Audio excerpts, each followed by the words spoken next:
since we decided to start the stream. So.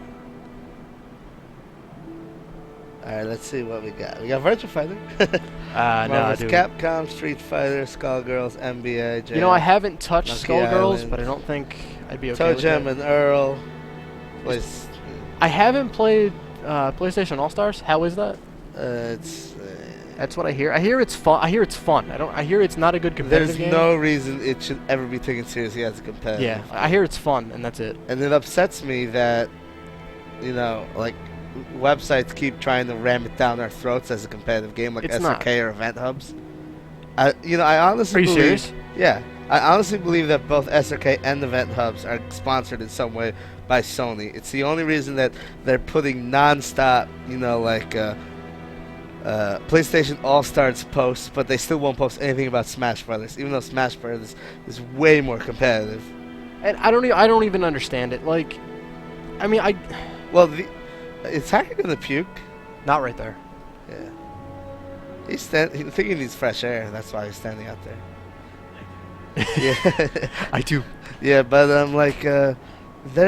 every other post on SRK and Event Hubs is either about PlayStation All Stars or Street Fighter Cross Tekken. Why? Because if you ask me, did they fix Cross Tekken? No. So why are people still playing that shit? Like, I think they're sponsoring. They're getting sponsored, and because of it, they're trying to ram those games down their throat. Oh, you know what? If someone's gonna make money off of it, good for them. It's just. And every other post is how some famous player is saying Cross Tekken is good now. I haven't even touched that game, and the last that I heard was the fucking Relento glitch. Was when he threw the That was a long time ago. Yeah, the shit. That was like launch. Yeah, well, when he threw the in the air projectile. That would freeze the game. Yeah, fucking crashed the game.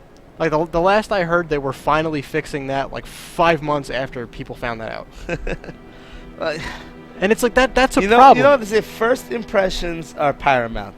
The moment people saw Cross Tekken and said this game was ass, they should have, said, okay, we're done. Call it a day. Let's move our resources to another game. Yeah. They keep putting resources into this game. Yeah. And they're just wasting their money. It makes me think that they're not putting resources into these games. But hey, someone just rang the bell. You can hear it, right? Yeah. It's not that they're putting resources into the game. It's that Capcom is so fucking bullshit that all these patches and all these releases they're doing now were already done. No, I agree with you. And in the works, and they're just sticking to the schedule, saying, "Hey, we're trying to fix it." When that's how it was planning to be from the start. And knowing Capcom, they would do it. Yeah. I mean, where the DLC costs more than the actual game. That's a problem. That's a fucking problem. No, and I agree with you 100% with them already having fixes and them just kind of throwing it out through a schedule.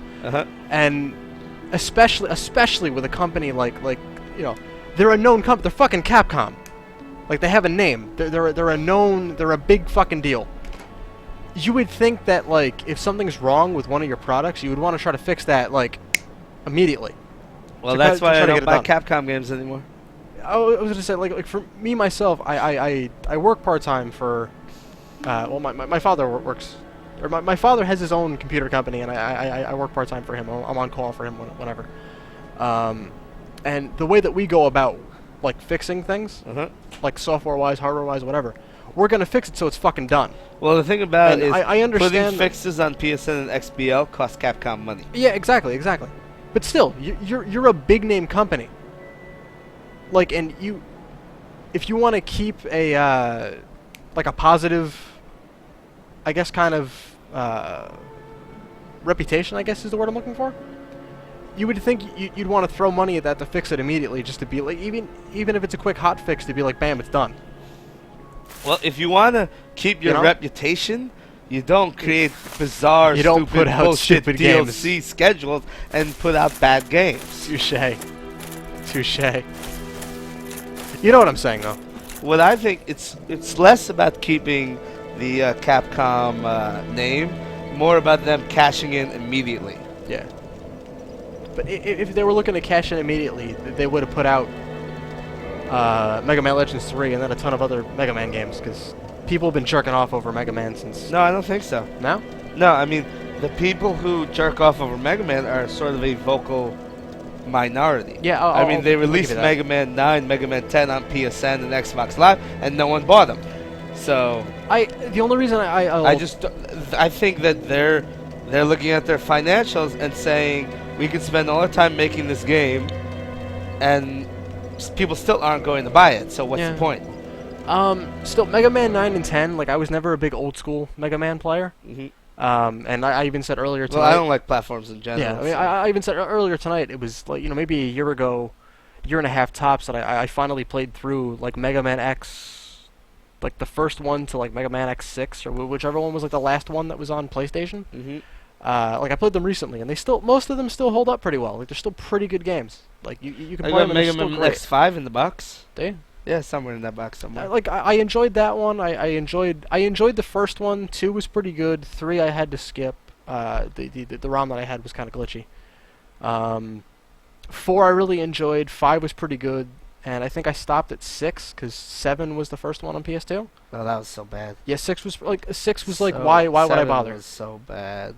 Yeah. 7 was like, this is not a Mega Man game. But like from one of those kind of players, and I really enjoyed Mega Man Legends when it came out. Never played it. Again, I was in maybe 5th grade, maybe like junior high, whatever the fuck they call it over here. When it came out, yeah, middle school. Like. Over here? Yeah. Where are you from? You know what I mean? Yes. But yeah, like I enjoyed those games and had started playing 2. Like I had played Mega Man Legends again after I was done with all the X games, and just never got around to playing 2. But it's one of those things that I was kind of excited for Mega Man Legends 3 because I enjoyed the first one, and it was kind of a no-brainer. But that's what I mean is. Yeah, I mean, I understand releases good games, and they keep releasing sequels because they know people are going to buy the sequels based on the word of mouth from the previous game and the reputation of the company.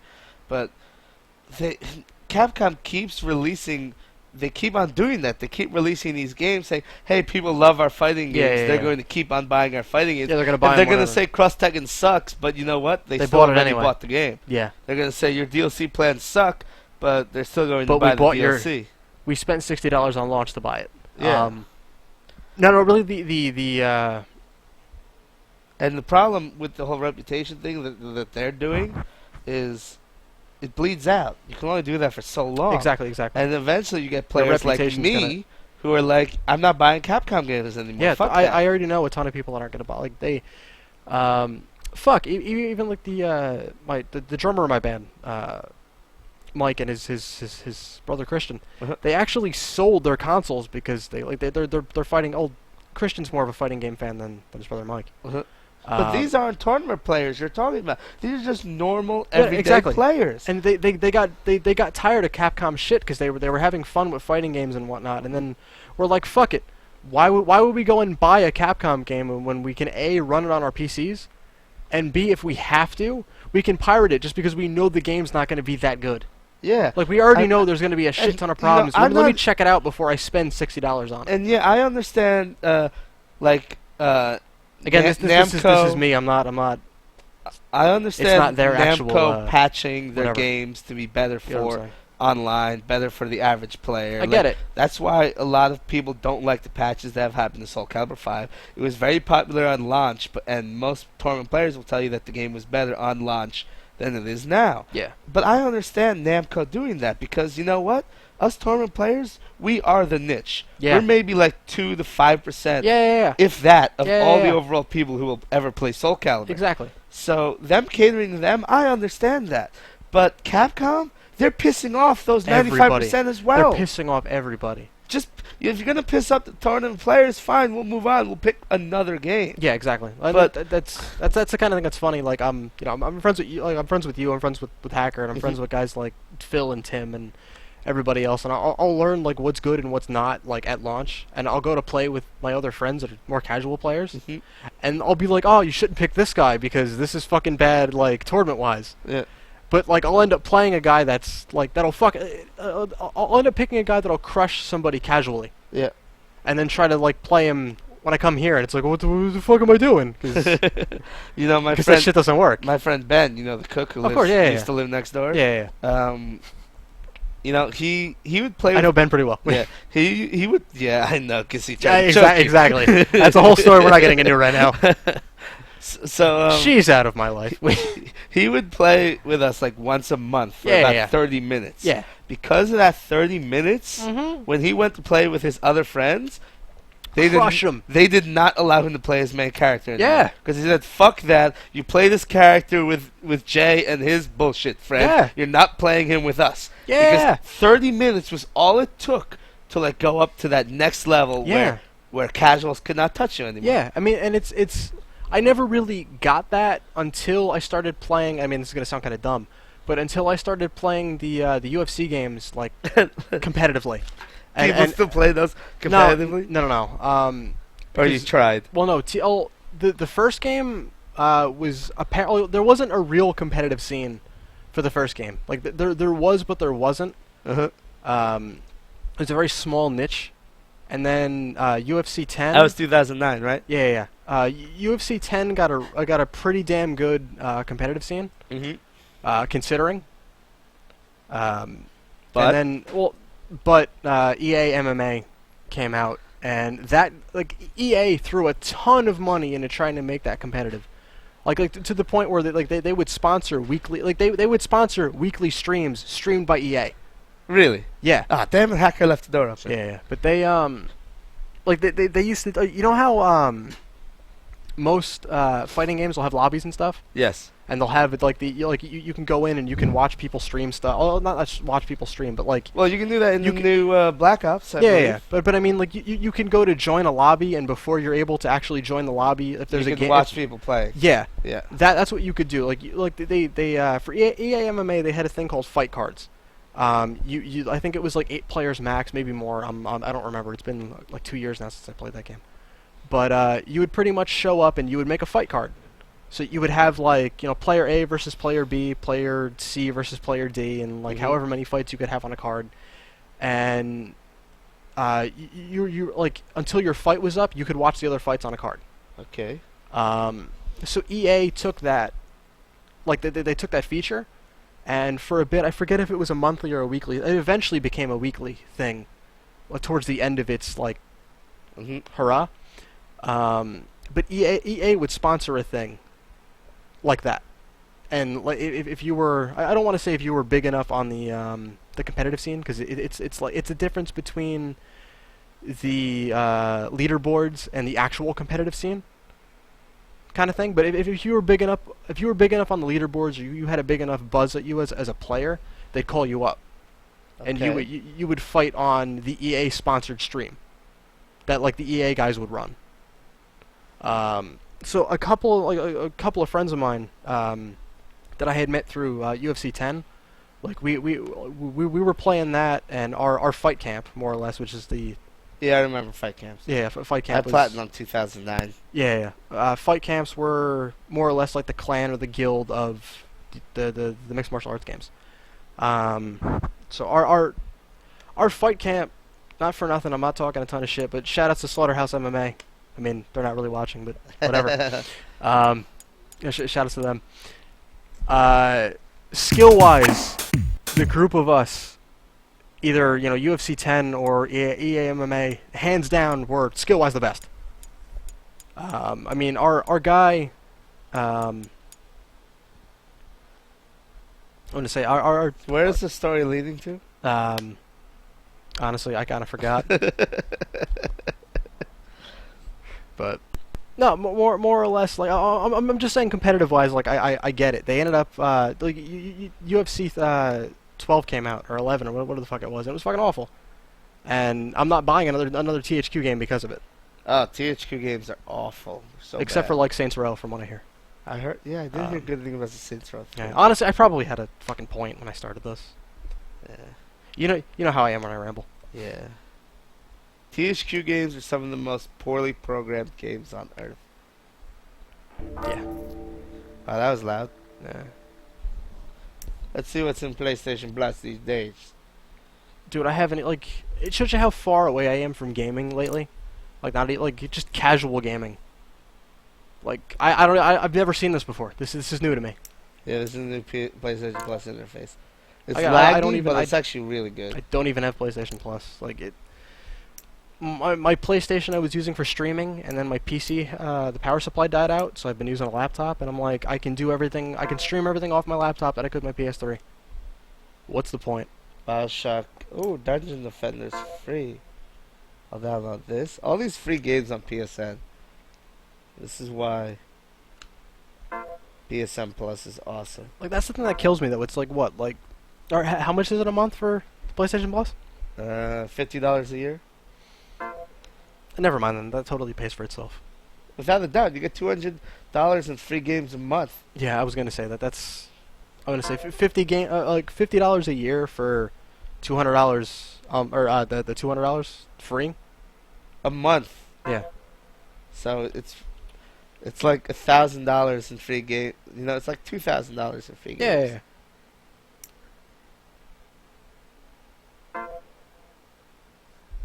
You know, I actually do like the new PlayStation Store. The design of it, it's just a little slow. Like, it's very poorly programmed.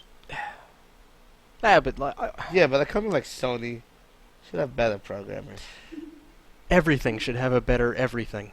That's true. The problem is that our generation is Final starting to Fantasy Tactics War of the Lions for free. Really? That alone.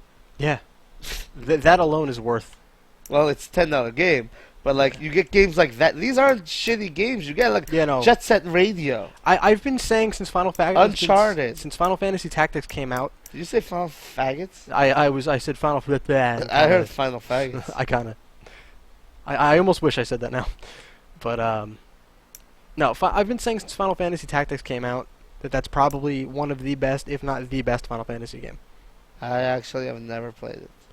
I'd say play the original just because, and this is me just being a... I don't like tactics games, so. Then you wouldn't like it.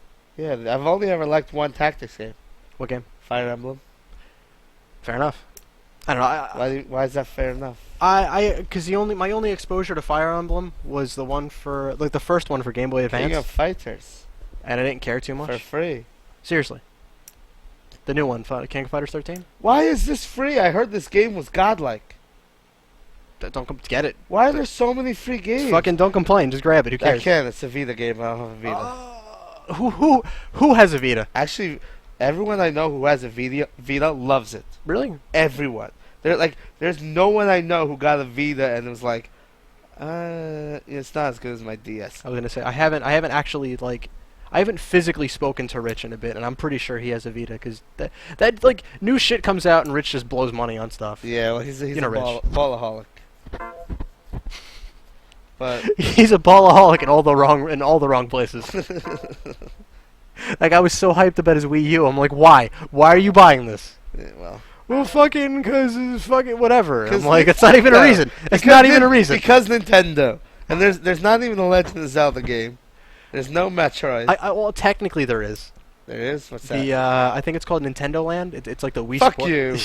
Fuck you. Minigame collection. Dude, I don't know. I went over what's it called? You know, Hacker's brother plays bass in the band, man. So I'd gone over for, or I'd gone over there, and everybody was gonna go to band practice, and his parents were playing the Wii U. I'm like, oh, that's kind of cool. Like the super casual gamers like enjoying themselves with the Wii U, but like I can't believe all these games are free. I heard this, like, from what I hear, like sales wise, that the Sega Saturn sold better at launch than the Wii U has. That's a problem. Like you're fucking Nintendo. Well, okay. Here's the thing. Is that Red Dead Redemption? Yes, Rockstar Collection. How is that? I heard it was great. I hear it's amazing, and a lot of people shit on Red Dead Revolver. I love that game. Wait, I mean, I know what is in this Grand Theft Auto episodes from Liberty City, LA Noire, Midnight Club LA, and Red Dead Redemption. All of them for $54. Yeah, I say for $60 for your or $54 if you have PlayStation Plus. That's totally worth it, I think. Okay, what the fuck is this? What's what? Music Unlimited 1-year premium subscription. Basically gives you access to the entire Sony BMG music library, plus anyone they licensed out for an entire year for $13 for $12 for $12. That's a lot of music, but I don't know if it's good. I don't because know. I don't know. Yeah, I'm gonna say I don't know off the top of my head who's signed to Sony at the moment, and that goes back to a whole other conversation about whether or not signing to a major label is good nowadays. Because all the major label's gonna do for you now is promote you. Well, promotion is everything. Exactly. But nowadays with the internet, I love this. What's that called when the layers change differently? I don't know. There's a term for it. I know what you mean. I don't know what the term is though.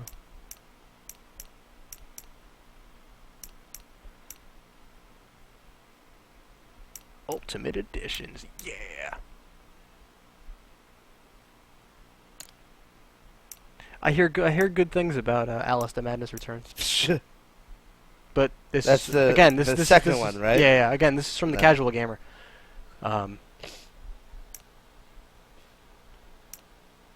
say that like I'm some kind of hardcore gamer that's still. But honestly, the last actual game that I bought new was the last UFC game. And that game, not that game was bad. Like gameplay wise, that game was pretty good. But the online suck balls and the creative characters suck balls. The last game I bought was Uncharted 3. That was last Not February. Uncharted 3. Assassin's Creed 3, and I wish I hadn't. It is by far the worst Assassin's Creed game ever made. It's worse than the first one? Yeah. Wow. Okay. You've seen Forrest Gump, right? Oh no. Oh no. Jay, where's this going? Okay, so I need to drink more. So Assassin's Creed 3. If he's gonna make this reference, it's Forrest Gump. I don't even want to know. Forrest Gump. They show you this character, and then as the movie goes on, they show Forrest Gump interacting in famous moments in American history. Yeah, right. Of course. Don't ruin my box like that. I'm not gonna. I'm gonna move it. It's 2 seconds. I need to put it down. Assassin's Creed 3 is the same way. It's this guy Connor, and they're showing you moments in American history with Connor partaking in it. But the problem is, while Forrest Gump was a good character and he was very easy to write into these, these events that weren't that important, but they happened. With Assassin's Creed 3, having Connor partake in all these American historical events, taking credit for these things is just like an insult. Like the Midnight Ride of Paul Revere? No, that was Connor. The Boston Tea Party? No, that was Connor. Simpsons did it. The Boston Massacre? That Connor. You know, the battle at Lexington? Connor commanded the troops. And it's like, okay, so we have the American troops at Lexington defending, Lexington and whatnot. The British are coming. Hey, Connor, can you command our troops? But Connor's not even a member of the military. Why is he commanding the troops? How about the general standing right next to him? Right? Why isn't he commanding the troops? Why the fuck is Connor here? Connor serves absolutely no purpose in the story at all. Like, if Connor wasn't in the story, it would be a better story. And it gets even worse than that. I mean, if it makes you feel any better, my only exposure to Assassin's Creed 3 is the commercial with, not that you would know the song, but I'm Coming Home. I'm coming home. Yeah, that song is awful. Is that like Madonna? No. The chorus is good. I completely forget who's in the whose actual song it is. It was pretty obvious that whoever wrote the chorus, or like who's ever singing the chorus to that song, wrote the song, and the producer or the record label or whatever was like, "We like this. We like the song, but we like the chorus, and we're going to give it to somebody else." And that's what they did. Like I saw the commercial and heard that song. I was like, "This game probably sucks balls." It's so bad. I worry about any game where the commercial doesn't use music from the game. Yeah. So, for instance, the first time I saw the commercial for Lost Odyssey, and it had Jefferson Airplane playing, and I was like, this song is awesome, and you're going to insult me by having a video game trailer to it? Or the Gears of War commercial with Mad World. Great song. I actually thought the commercial was way better than the game probably was. Yeah, that's what I mean. I worry about these types of games where the commercials are. Yeah, they have a budget so good, and yeah, heavy marketing. Usually, when something is that heavily marketed, it's the budget has to come from somewhere. And like I want to say that about Black Ops 2, but I haven't touched it. But from what I hear, like people that played Black Ops 2 like competitively, like hardcore, like they played the first one, and like they're Call of Duty fans, and like they'll play Modern Warfare 2 and 3, and they'll eat that shit up, and they'll play competitively, and they'll deal with all the stupid changes, and they'll hate it when it comes out, and they'll like it when it's fixed, and whatever. They played Black Ops 2, and they're like, fuck this game. This game's fucking awful. I actually read an interesting article last month that explains why there's no first-person shooters in esports. Yeah, which is really fascinating. You look at the most popular, video game genre on Earth, at least in America, it's FPSs. Yeah. So how come FPS games are not big in esports?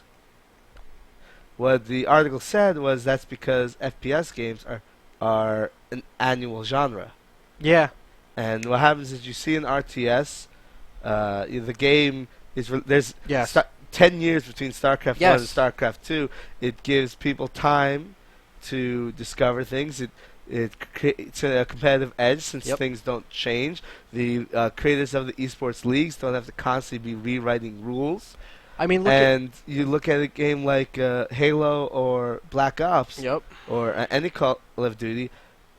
Every year there's a new version. Yeah. Every year the mechanics change. Every year it's a different game. Yeah. I mean, look at you just saying that going back to Capcom. look at Marvel 2. I mean, by the time that game was by the time Marvel 3 came out and the Marvel 2 was dead and buried, just about everything was found out. There was maybe like a 0.5% that might not have been found out. Yeah. And how do you discover everything in the game? How do you bring a game? I mean, competition is all about bringing a game to its inevitable conclusion. If you have a new version of the game every year, you never see that inevitable conclusion. Yeah. You never see the best possible play that can come from this. That's THQ's biggest problem right now. I know that they were cranking out the the UFC games and their biggest properties. I mean, not counting Saints Row and whatnot, but that's more of a recent thing. Once they lost the license to a ton of stuff, their biggest properties were like the UFC and the WWE wrestling games. And there's a new one every year. And they were cranking. They tried not to crank out UFC the third UFC game. Like they waited a little bit because they knew 10 took a sales hit because it was coming out the next year. But they were just cranking out the WWE games. And every year, and myself included, I hadn't bought a game since 08 or 09, and I bought 2011 used, and I was like, it's fun, but it still feels like the same game. Yeah, I mean, and that was the problem. They cranked out bullshit every year. Well, they keep on doing that because people are dumb enough to keep buying them. I was gonna say that was my next point. People are dumb enough that they're just like, well, fuck this game, and this is fucking bad. I want the new lineups. But how they're come gonna the new buy the lineup game? isn't a $5 DLC because you're stupid enough to spend $60 for it. That's why. Exactly. So you look at Activision with Call of Duty. Call of Duty makes so much money that they have to release one every year, but it's impossible for a development studio to release a new game once a year. So because games have an 18-month cycle. Yeah. Minimum. Well, what they say is they get two studios to do it. Yeah, they have the 2 or 3 of them that do it. Yeah, 2 studios. That's why you have Black Ops and you've got the regular Call of Duty Modern Warfare and you got Call of Duty fucking whatever. And Call of Duty Jurassic Era. Honestly, I think the inevitability of the downfall of Infinity Ward that we saw last year with Modern Warfare 3 and the blow up that happened. Yeah. You could tell that something like that was coming when the developers of Modern Warfare 3 Infinity, at least the guys who were in Infinity Ward back then, wanted to make Modern Warfare 1. Yeah. And I don't mean no, they wanted to make Modern Warfare. They didn't want to make Call of Duty 4 Modern Warfare, but Activision made them put Call of Duty 4 in front of the game because they knew it was going to sell. And basically, any chance they had to actually make a new franchise disappeared by adding that Call of Duty to the front of it. Yeah. No, and that's and I'm going to say the same thing. It goes like, I don't want to say pro wrestling has like a parallel with real life, but it kind of does. Like, kind of does. I mean, if you look at the WWE and anything else, the WWE itself is in a rebuilding phase. Like, you've got guys, like you've got names like John Cena and stuff. They're gonna retire soon, and they got to build new people. And they're kind of doing that, but not really, because John Cena's the guy that the little kids want to go see. So it's like Call of Duty is your John Cena, where like you kind of want to build something new. Yeah, exactly. You can't see me. As like, you know what I'm trying to say. Like you want to go to build something new, but most developers don't want to take that risk. Well, because they could just slap Call of Duty on it. It's going to sell 18 million units. Sequels sell better than new exactly IPs. It's just that simple. I mean, people don't like change, and that's one of the reasons why I like Sony a bit more than Microsoft, and a lot more than Nintendo. Yeah. Because Sony has been one of the few developers out there, at least development houses out there, that has been a huge promoter of new IPs. Yeah. Sony has released more new IPs in the past 5 years than any other company.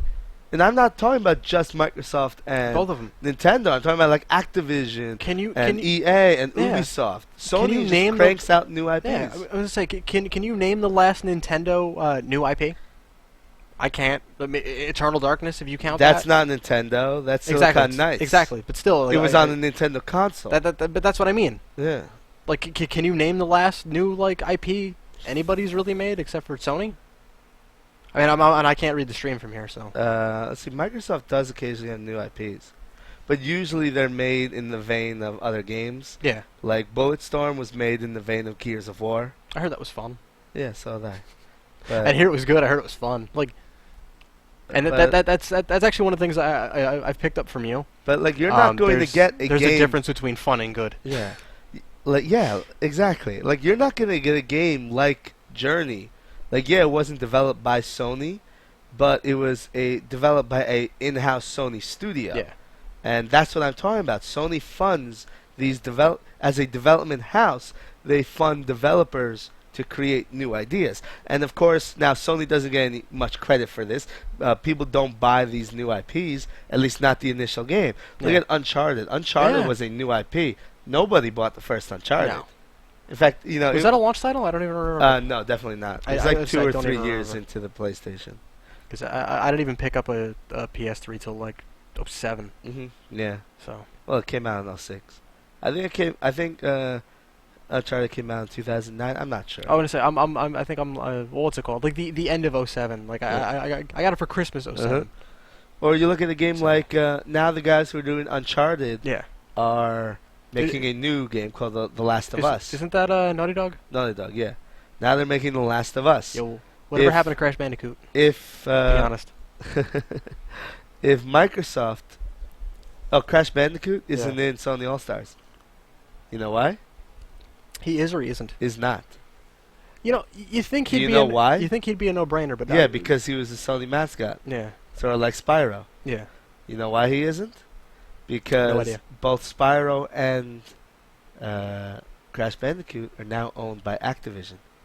You notice how there are no Activision characters. When did that happen?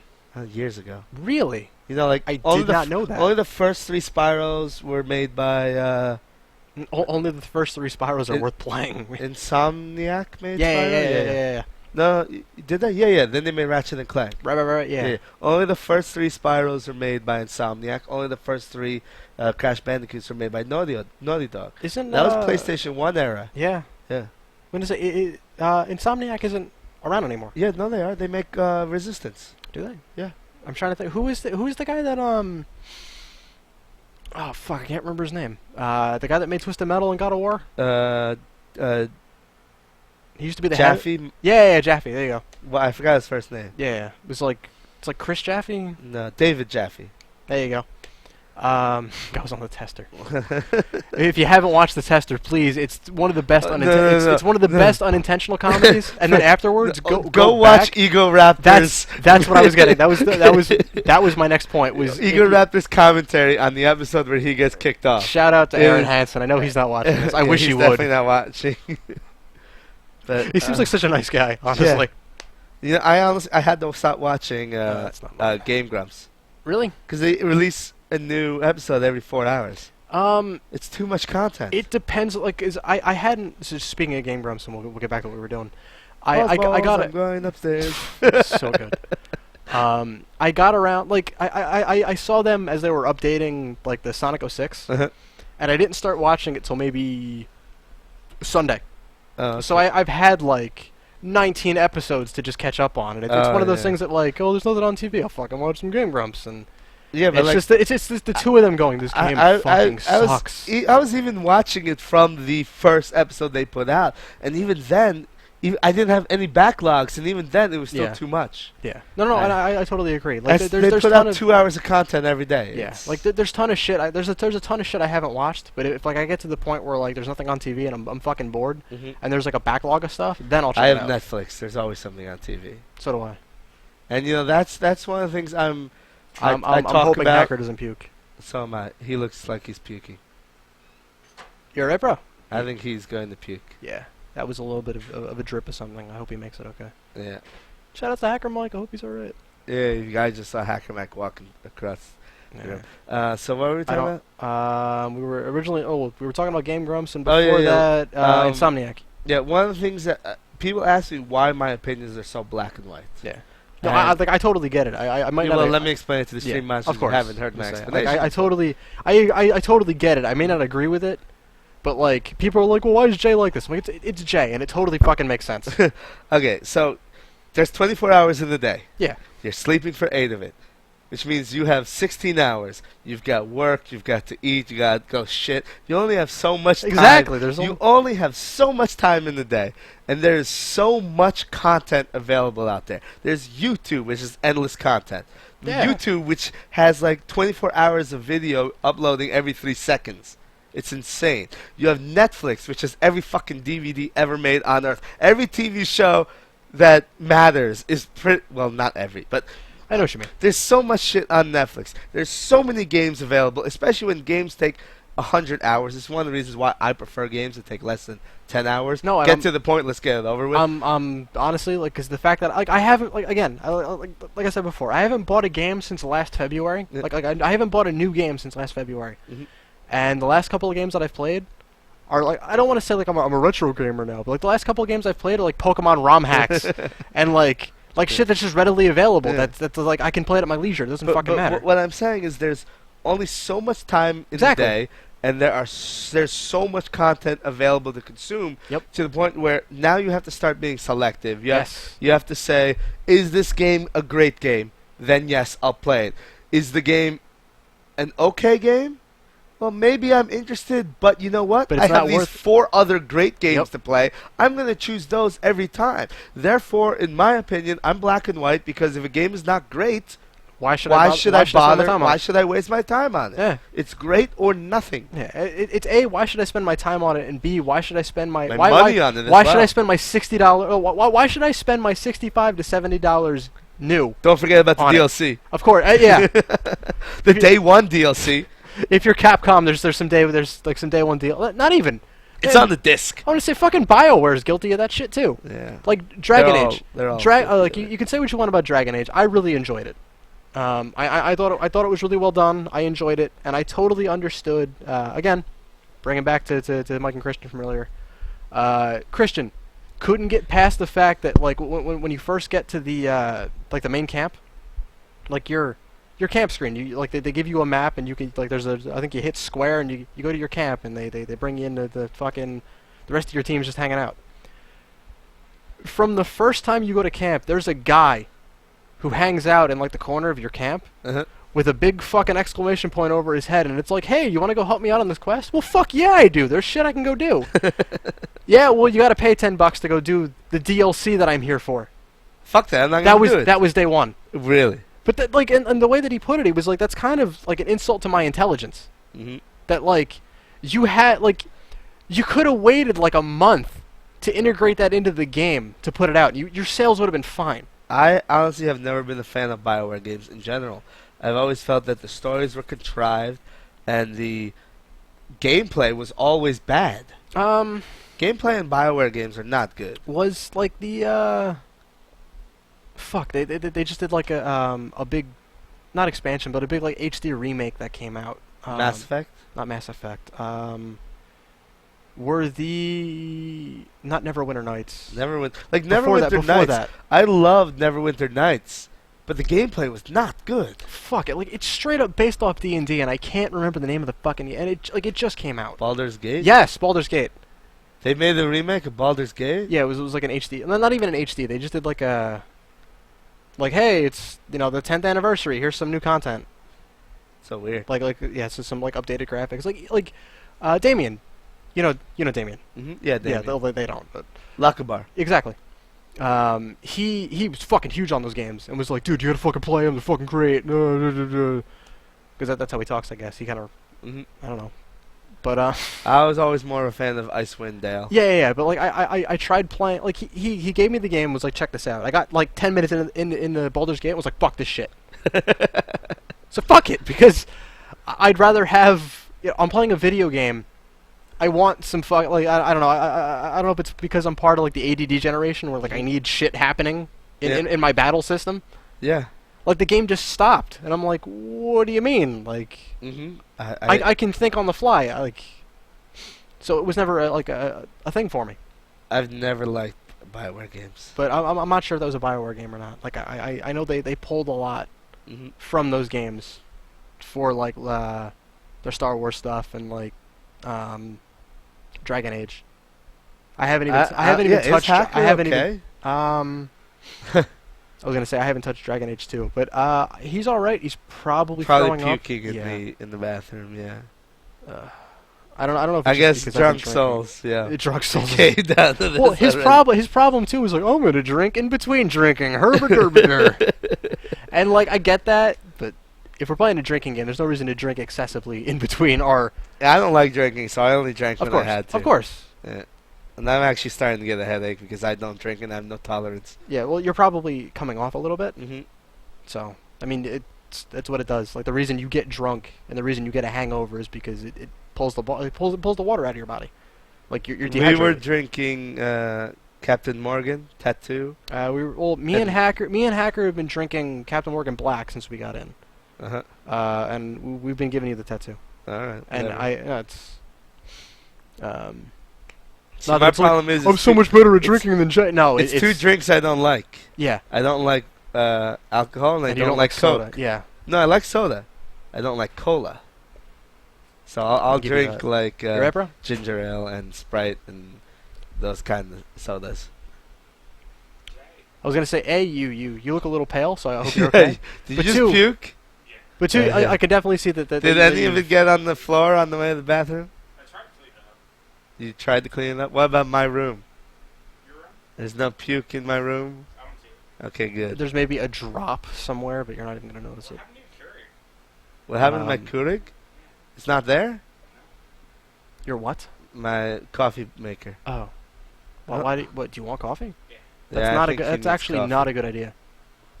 Caffeine? Yeah, and I say that well, one, caffeine will dry you out, and the reason that you're drunk and you get a hangover is because I was just on him. You're like the alcohol dehydrates you.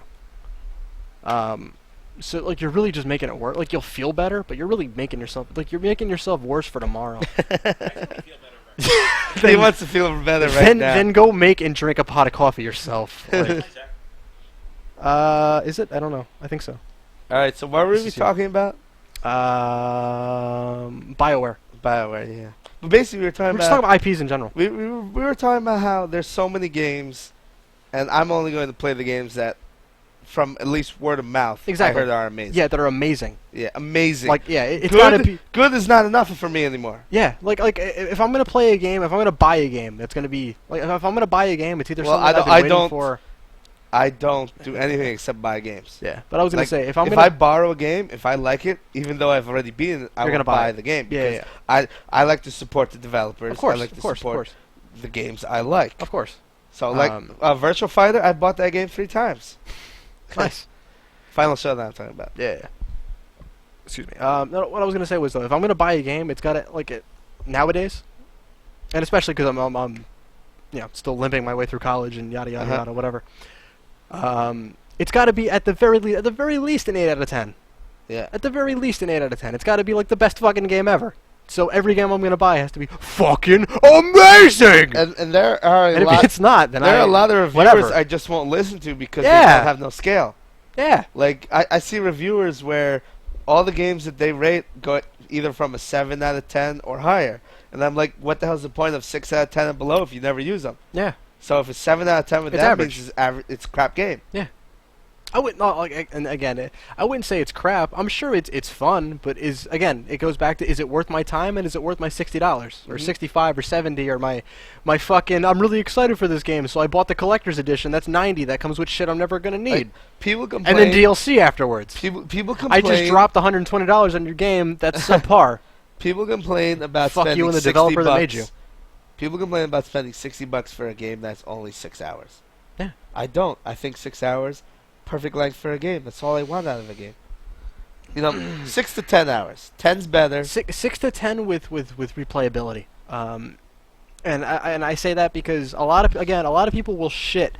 They will shit all over Metal Gear Solid 4. Mm-hmm. And I totally get it. I totally get that, like, Nano Machines is a fucking cop-out. It was. And I was like, this is fucking dumb. I think I had so much, like while playing it, I had so much fun with Metal Gear Solid 4. I played through that game, like, 3-4 times. I like the game. Yeah, the game itself, like, the gameplay-wise, like, once you know what you're doing, it's, like, 3 hours. Like, there's nothing to it. There's nothing to it. You skip all the cutscenes. Yeah, like you skip all the cutscenes and you know what you're doing. Like any Metal Gear Solid game is like fucking an hour and a half long. Yeah. Who gives a shit? But it's fun. Mm-hmm. And it's worth it because people complained on like Heavenly Sword. It's like playing a movie. From what I hear, that game was Heavenly Sword from ballsack. What? From what I hear, that game was ballsack. You're not talking to anybody who actually played the game. I didn't play it, so I couldn't tell you. Yeah. Talk to anybody who played the game, and they'll say that the game was fantastic. Oh. The real reason the game got hate is because it was only 6 hours long. Well, it felt to me, just looking at it, I was like, it just made another God of War game. It's better than God of War. Is it really? Yeah. Again, I haven't touched it because like that, and not that was a launch title, but that was when I had picked up a PS3. Mm-hmm. And again, games are $60. Yeah. And what got me with God of War, like I played the first one and I enjoyed it, but I don't like the God of War games. I'm just saying I bought God of War. I bought it like shortly after release, fucking $50 new, just PS2. And I liked it until I beat it in like the second sitting I had. Think about it. And I was like, what the fuck? Like I was mad because like I spent $50. I was in high school. Think about it this way: comparing God of War to Heavenly Sword is like comparing Gears of War to Uncharted. Why would you compare the two? They're both the same games. Are they really? I mean, God of War and Heavenly Sword are the same games in the same way that Gears of War and Uncharted is the same games. Really? In that the gameplay is the same. Really? Uncharted plays like Gears of War? They're the same. I haven't third-person shooters. I haven't touched an Uncharted game. I hear they're a lot of fun. They pretty much play exactly the same. Really? But what makes I might want to pick up those games then. What makes Uncharted different than Gears of War is Uncharted is more cinematic, more story-based, more about actual, genuine, real-life characters, and less about big, muscular guys swinging their dicks around, which is what the difference. And Terry Tate, let's be honest. Yeah, and which is the difference between. I couldn't take that game seriously. Between God of War and Heavenly Sword. Yeah. Heavenly Sword is very cinematic, good story, and not about Kratos swinging his dick around. Yeah. What was I gonna say? Yeah, my only exposure to the Gears of War series, my buddy Jim had picked up. I don't know if it was 2 or whichever one starts with you and like you. Phoenix starts off in a fucking like jail cell. That's the first one. Is it? Yeah. Then I don't know. It might be all of them. Okay. I don't know because I remember going with him to pick up like the last game that came out. It's like, oh man, fucking Gears of War 3 and fucking midnight release, and he picked it up and we played it, and I was like, this game I can't take seriously because Coltrane shows up like 10 minutes into playing, and all I hear is Terry Tate. All I hear is like, you killed it, Joe. You make some more. That's all I hear, and I'm like, I can't. Linebacker. Yeah, I can't take it seriously. I'm like, fuck this game, fuck the developers. I love Terry Tate. Like, just make more of those. Oh jeez, Terry Tate. Just pay that guy. Office linebacker. That's all. So, but like, not that the gameplay was bad, but like, again, Well, I'm not a fan of these testosterone-fueled games. No, I totally agree. And you know, they're almost all on Xbox. Yeah. I don't want to be like, well, the casual like bro frat guy is got an Xbox and he's buying all those. But That's the truth, though. the casual. I really hope I'm picked up on The the casual camera for that. Xbox bro is Yeah. is playing Halo and Gears of War. Yeah, College Humor did a thing. It And was Madden. Like, yeah, I was gonna say College Humor did a thing. It was actually in a bunch of. Sorry, they ran like not so much an ad campaign, but they did a thing that was run in comic books. Mm-hmm. It was like the 6 like villains to geek culture. Okay. And Sephiroth has to be one. no. It was just like the bad stereotypes. Oh, bad so stereotypes. like the bro frat guy was one that was like, yo, fucking Halo and Call of Duty, and the other one was like the cutesy gamer girl, but she's like, oh man, I'm such a nerd because I played Farmville all day on Facebook and like looked up lolcats. And I don't want to be like, I'm the biggest nerd ever, but like part of me was like, College Humor, I get what you're doing. Like I can still go to a party and I get what's going on. Don't get me wrong, but I've always been on that kind of weird cusp of casual and hardcore gamer. The more I look back, I'm a gatekeeper, guys. The more I look back Keith at this Jardine of generation, gaming. the more I look back at this generation of games, though, the more I can't help but think about how Sony has basically shown everyone their foot. Yeah, it's one of those things that like, and again, it goes back to Game Grumps. I remember Ego Raptor talking about how crazy the fucking PS3 was, and all the developer, like, not that he was saying that they were lazy, but he more or less was like, all the developers are lazy. And they were like, well, it's so much easier to develop for the 360 and the Wii. Because it's a PC.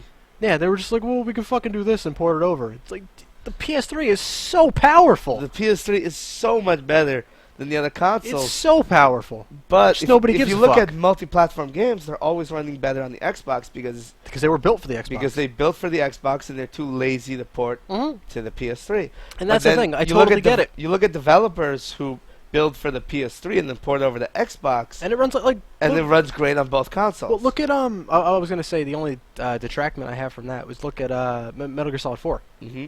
It was built for the PS3. Yeah. And they eventually ported it over to the Xbox. Did it ran, yeah. Okay. Like a year or two later, they ran it over to the Xbox, and it was like a 4 or 5 disc game that ran like shit. Oh god. But what's it called? I mean, if you want to look at the power of the systems, all you need to do is look at exclusives for each platform. The exclusive for the PS3, they just blow the graphical fidelity away of the Xbox. Yeah. But that being said, the graphical fidelity should not actually be that important. Yeah, it shouldn't be important. It shouldn't be as important as the gameplay. But look at I'm sorry to cut you off, but look at what the hell was the last Battlefield game that came out? Like recently. 1943. I don't know. What like the last one that came out recently? I don't know. Like it was like a month or two, maybe 3. Like again, I have no concept of time anymore. Oh, is this the one with the sand? No. That was. I'm thinking of not Battlefield 2. I'm thinking of Battlefield 3. The graphics for the cutscenes for that were fucking lifelike. Okay. Like I haven't played it. I've only seen the. I mean, if you care about graphics, though, you play on PC. Yeah. But no. But I'm saying like it was better than anything I've ever seen on PC. Like it was lifelike. Really? And it blew my fucking mind. Pre-rendered? Yeah. They had to. It had to have been. Been. The shit was mind blowing. Like even the one chick I was hanging out with, who's like a closet gamer, I guess. I was like a closet casual gamer. Like my only exposure to this game was a Bro Team review. I don't know if you've seen Bro Team on YouTube. Check it out. It's totally worth it. Like the guys at Bro Team, fucking hilarious. Check it out. Kills me every time. But I was showing her that because I had shown her Bro Team beforehand and was like, you gotta fucking see this. It's hilarious. And we were both like, holy shit, the graphics on this game are goddamn phenomenal. I need to go to the bathroom. Do what you gotta do. See if I can entertain people for however long. I'm actually a little well, I can't say surprised because, again, Jay was only drinking when he was supposed to, and me and Hacker have been drinking for whatever, and I drink more often than I should. It's a good time. But yeah, Jay's not here to shit on me, so you enjoy my voice, you can go check out my band at facebook.com/brokenbychancenj. Jay will shit on it because he's only heard me like 4 years ago play Rock Band here. And that was before any kind of training. And even then I was pretty good. Hype myself up. But yeah, Broken by Chance. NJ. Check us out. We do a cover of Lady Gaga's Bad Romance. That's a lot of fun. It's good times. Fuck. But yeah, Hacker's damn near passed out. Jay's back. That was quick. Okay, Hacker's back, and he did not reach the toilet. No? No, definitely not. Yeah.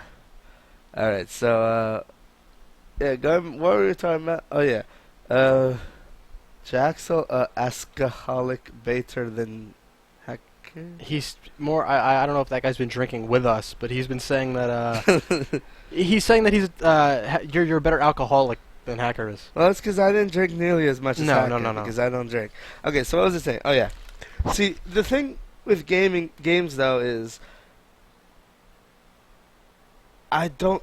You know, we were talking about graphics versus gameplay a moment ago. Oh, no, I totally agree that, like, it's all about gameplay. Like, I can play... Not for me, though. Really? Yeah, I don't care about gameplay. Really? I do not. Really? For what I care about is story. Which no, is you know why... What? I don't want to mean that's what I mean by gameplay, but, like, I agree with you. Like, if the story keeps me going, I don't really care if the gameplay's bad. Like, I don't want to say that, because... My favorite Final Fantasy game, which I will admit is not a good game, gameplay-wise, is Final Fantasy VIII. Not a good game. And that's why I couldn't get into it. But it is my favorite Final Fantasy because I like the story. Yeah, and I can understand why you can like the story. Because it's not bad. It's not the worst thing ever. Mm-hmm. My biggest problem with that game that I couldn't get past, and like I rented that game, like I pretty much beat it, like renting it before I bought it, which is ridiculous. But I don't know why I'm bringing that up. Does it even matter? The point I'm making. But like I really enjoyed 7. 7, like Final Fantasy 7 was 7 is a great game. Well, I was gonna say like 7 was my first, and again, I don't want to say for a lot of people it was their first Final Fantasy. Like I don't want to say that it was everybody's first RPG. For most people, it was. But it was like it was fucking 1997 when that shit came out. It was what, like, I wasn't even 10. I was 9 years old when that shit came out. God damn, I was 14. Like 9, 10 years old. Because what's it called? Born in '88, so that's what. Yeah, it's like God damn, 9, 10 years old.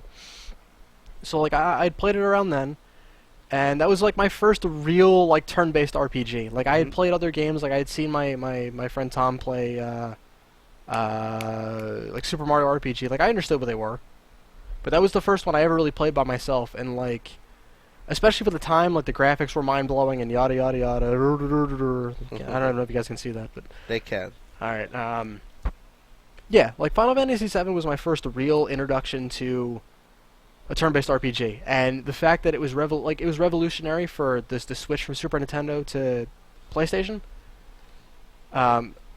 Probably why it's considered a huge fucking big deal. Well, it was definitely a good game. Yeah. But the problem is because it was broken as fuck though. Because of how Especially it was so many people's first RPG.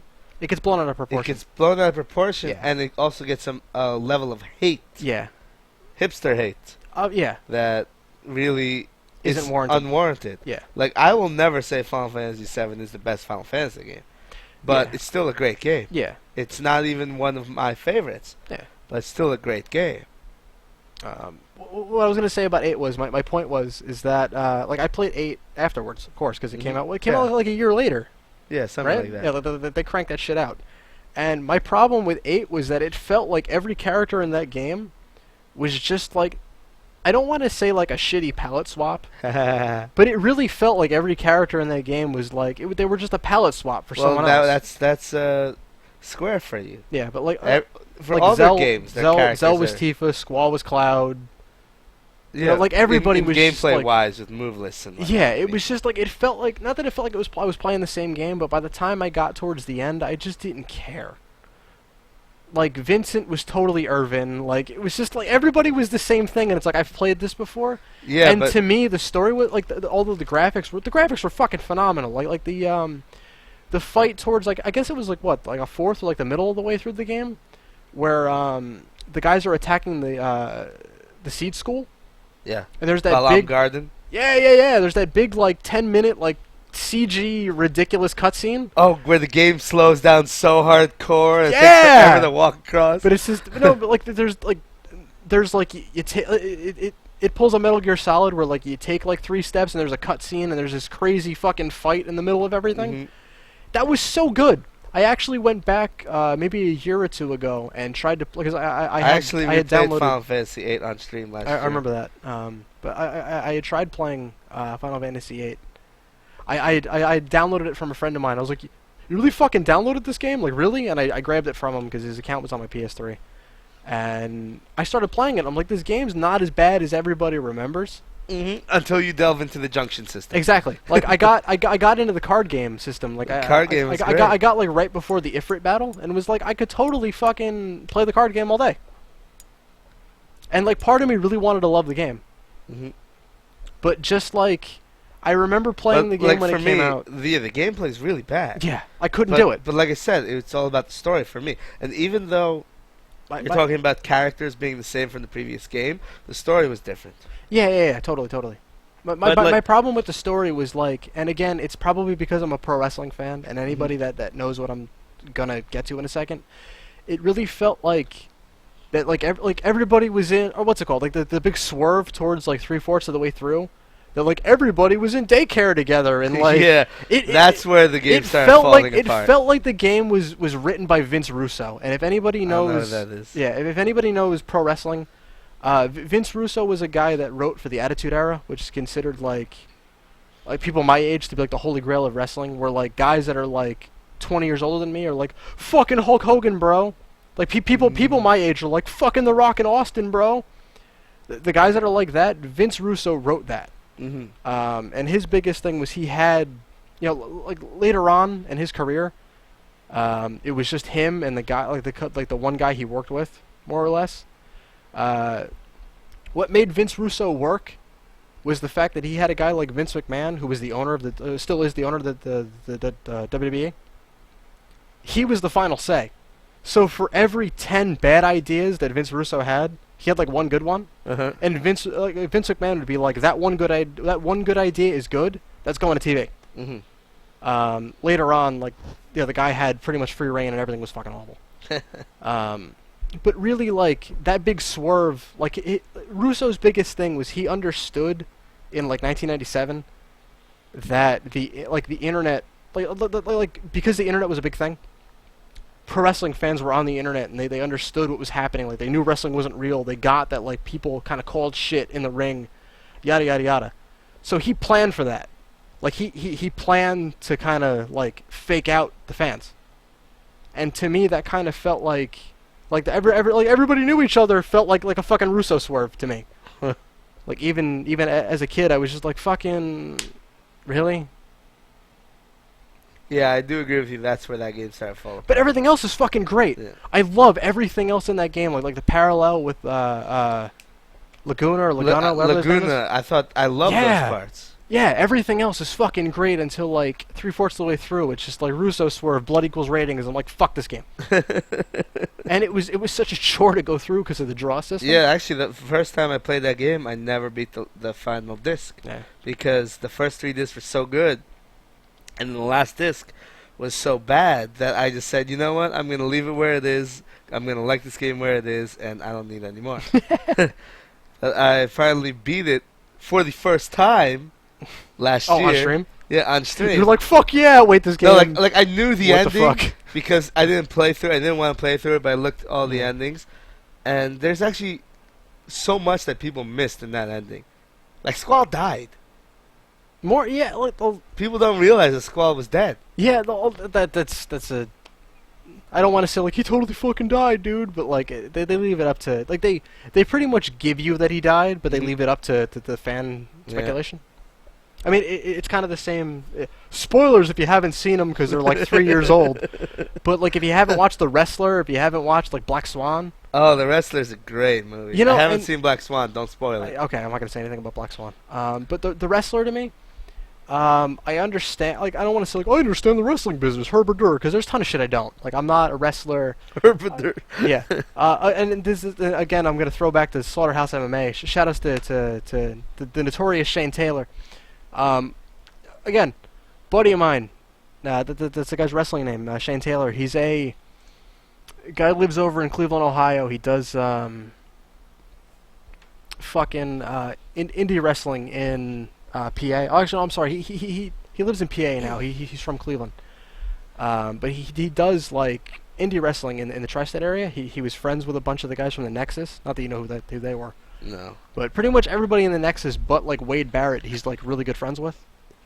And like the other, not Titus O'Neil from the Primetime Players, but he's from what I remember, he's pretty good friend. He's decently friends and like really good friends with like Michael Tarver and stuff. Well, it's implied at the end of The Wrestler that he dies. Yeah. But for what I was gonna say, like I don't know what the hell you're talking about. No, really, what I was gonna say was he ended up he's friendly with John Cena was really what I was getting at. I was gonna just kind of make the link there, but the guy had met John Cena, got friendly with him, and like he's met him in other places, like not at catering at a Raw, apparently. So like not that I'm like I understand the business, but I've got friends that know people. But really was what I was gonna say is that like. I kind of get how pro wrestling goes, and like the older you get, like look at guys like Hacksaw Jim Duggan. That guy's like 60 years old and he's still wrestling on the indie circuit. Like that's gonna happen if you don't invest your money right. I can't understand how there can be an indie circuit for wrestling. I mean, it's not very real. Niche. It's very niche. The fans know it's not real, so if you're not on TV, exactly. what are you doing? Exactly. I don't understand. The purpose of this indie wrestling service. You know what? I can't even. No, I know it's funny because, like, it's funny. Like ex-girlfriends, current. How did we get from gaming to this? Because to me, pro wrestling parallels everything. Okay. But really, what I was gonna say was, it's one of those things that like I've been a fan since I've been little, and especially when. And I'm just going to throw it back to CM Punk cutting the promo that he did. I'm not even going to explain that for you. But people, if they know what I'm talking about, they know what I'm talking about. That got me back into wrestling. And I'd only watched for CM Punk. And the rest of the show that I'd watch, if anybody else was with me, that I'd happen to be sitting around on a Monday or a Friday or whatever, and they'd be like, what the fuck are you watching pro wrestling for? I'd look at them and I'd tell them straight up, I don't know. I've been a fan for so long. You've been doing it for so long. I've been a fan for so long. I don't know why I'm watching this anymore. No, but it wasn't even that, like, from, like, 2008 to maybe 2010, I didn't watch. I just kind of kept tabs. And I'm like, I kind of know what's going on. But then, like, I started watching it again around 2010, like, towards the end of 2010, 2011, like, 2012. Like, you know, it's a soap opera for a it's men. Like, it is, but it's not. And I can't explain it. Like, I totally appreciate what they do. But that's getting off track. Back to games. Yeah. So back to what I was saying before. It's like, for me, story is so much more important that I look back at this generation of gaming, I honestly have to say the best game that came out this generation is only 6 hours long. Heavily Sword? Heavy Rain. Heavy Rain. You know what? And for the little bit that I the half of the game that I watched Hacker play, I fucking loved it. I mean, the game. You want to talk about gameplay? The game doesn't have any gameplay. There's no gameplay in that game. No gameplay. Like the only gameplay is if you have the PlayStation Move. Yeah. And even then, like I've only seen the Pro Jared review, which I'm a little sad he got fired from Screw Attack. But I like the only gameplay I've seen was him. He had the fucking again he was doing a bit, but he had the controller in his hand, and he had like the PlayStation Move controller in his hand, and he was trying to do like the unhooking the bra scene. Yeah. And I'm like, you know what? That fucking makes sense. That fucking makes sense that you would have that as like a thing for your game on the PlayStation Move. How I grew up on gaming. Yeah. And why? I had the Sega Genesis, bro. Why I play games for story is because, before the PlayStation 1, I was a PC gamer. Yeah. Once the PlayStation 1 came out, I went to console gaming. And the reason for this is CDs. We were doing CDs even back then on PC games. But you play a game, you play an RPG. Why do you play this RPG? You play it to see the cutscenes. Yes. You played RPGs, you played games. RPGs you are for the beat stories. Games because you wanted to see that cutscene that they put at the end of the game. And you know what? Because cutscenes were so rare back then. Yeah. They were so expensive to make that they can put one, maybe two cutscenes in the game. The intro and the ending, and that is it. That's all they could do. So you'd watch the intro, you're like, this cutscene was amazing. I want to see what the final cutscene was. Yeah. This is before YouTube. Yeah. You couldn't see the cutscenes that way, so you had to play through the game. Even if you didn't like the game, you played through the game to see that final cutscene. Yeah. And this created a mentality of playing, at least for me, playing games for the story. Because I totally agree. I wanted that totally cutscene to have some sort of relevance to what I was playing. Dude, I totally agree. Like, I absolutely love, and I don't understand why. And again, it probably is because I loved the. Like, again, I'm a big Final Fantasy VII fan. I don't think it's the best fucking game ever. Sephiroth's a goddamn badass, and I fucking love Cloud.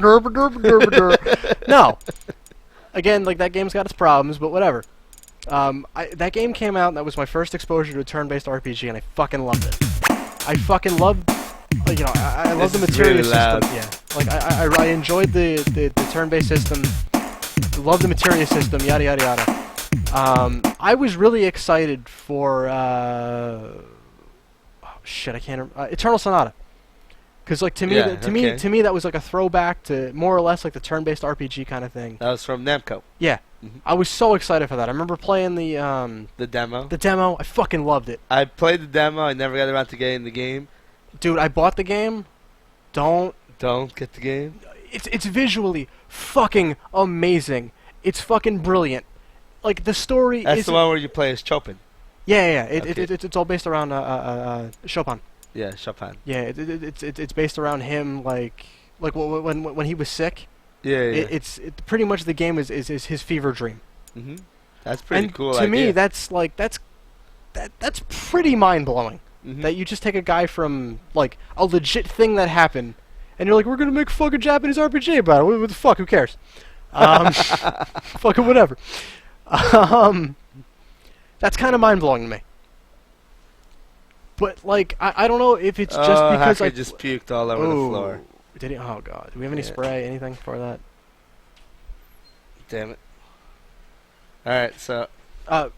My thing, like, that game's American voice acting. Again, I wanted to play it for the story because it interests me. I'm gonna go get paper towels. Yeah. I'll finish my thought. I'll help you.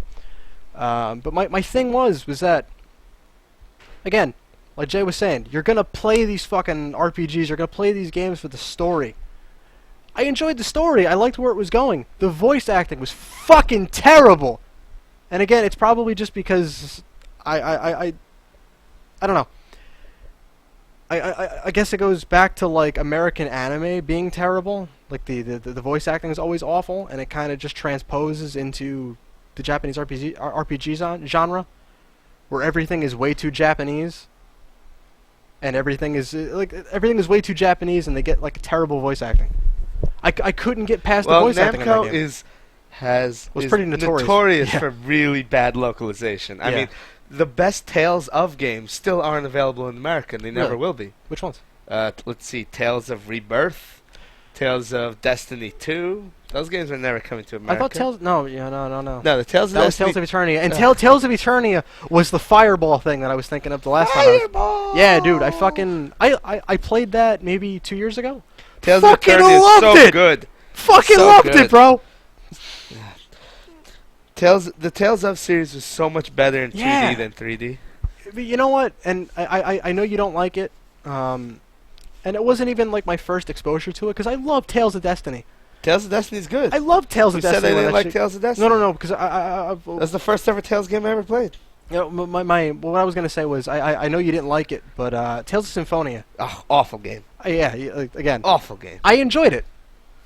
I enjoyed it for what it was, and I wasn't. And again, I like now, like knowing what I know, because like over in Japanese culture, they like to do the whole like the devils are the good guy and the angels are the bad guy kind of thing. But in American culture, it's like fucking you're a white Anglo-Saxon Protestant. Well, it's fucking Jesus, bro. Like angels are the best thing ever. Fucking Jesus, bro. Yeah. But like, so like playing that game. Damn it, hacker puked on my jacket. Ooh. I wouldn't have even given that to him because I thought that was his. No, this is mine. I'm so sorry. Yeah. Then his is, I don't know where his is. What I was gonna say was though, for me, like not understanding at the time the Japanese culture, and not being big on anime and What yada game yada you talking yada. about again? Tales of Symphonia. Okay. What sold me on Tales of Symphonia because the game was a little boring Extremely boring. until you get to like that mountain where they're like, "Hey, the fucking angels are the bad guys." I was like, "What the fuck? Holy shit! I'm gonna kill Jesus at the end of this game. What the fuck? Oh my god!" I didn't get it. Like, to me, that blew my mind. Like, and that was maybe 7 to 10 years after I had played Final Fantasy VII, which blew my fucking mind. When I was a little kid, Final Fantasy VII blew my mind, and playing Tales of Symphonia, when that was like your big, Honestly, like, I have to say that was your big Russo swerve. when I was a little to kid, me, I was like, what the fuck? When And I was a you little sold me. kid, I didn't understand Final Fantasy VII. I played Final Fantasy VII again recently, and I feel like I've never played this game before. There's a lot of shit going because on the in that stuff game. you take away from RPGs as a kid are different Yes. than the stuff you take Yeah. away as an adult. Like I've played that game. I don't want to say yearly, but every couple of years, like I'll wait a couple of years and be like, I haven't fucking played Final Fantasy VII in a while, and I'll boot that shit up and I'll love it. Like I'll break. That game is so easy to break. Yeah, it's really easy. You too. can abuse that game. Like you pretty much make It that. could be worse. You can play Final Fantasy VIII. That's Like, even easier to abuse. You honestly, like you make FF7 your fucking bitch, and you just face fuck that bitch, the entire game. It's easy. It's breakable. It's abusable. Yada yada yada. Fucking whatever. Yeah, I'll move. But it's easy, and it's like, from what I was gonna say, like as old as I am now, I kind of pick up on a lot of the shit that was lost when I was a kid. And there's a lot of stuff going on. There's a lot of stuff going on in that game that you miss due to a shitty translation. Yeah. There's so much shit going on in that game that they've tried to fill in and retcon and yada yada. It doesn't work. I mean, me myself, and this is just from looking back on 7 as a thing. Aerith is not Aerith, whatever the fuck you want to call her, is not a good character. No, she's not a good character and not a main character. Yeah. She's nothing. And when it happened in 1997 and she died, you were like, oh my god, this is amazing.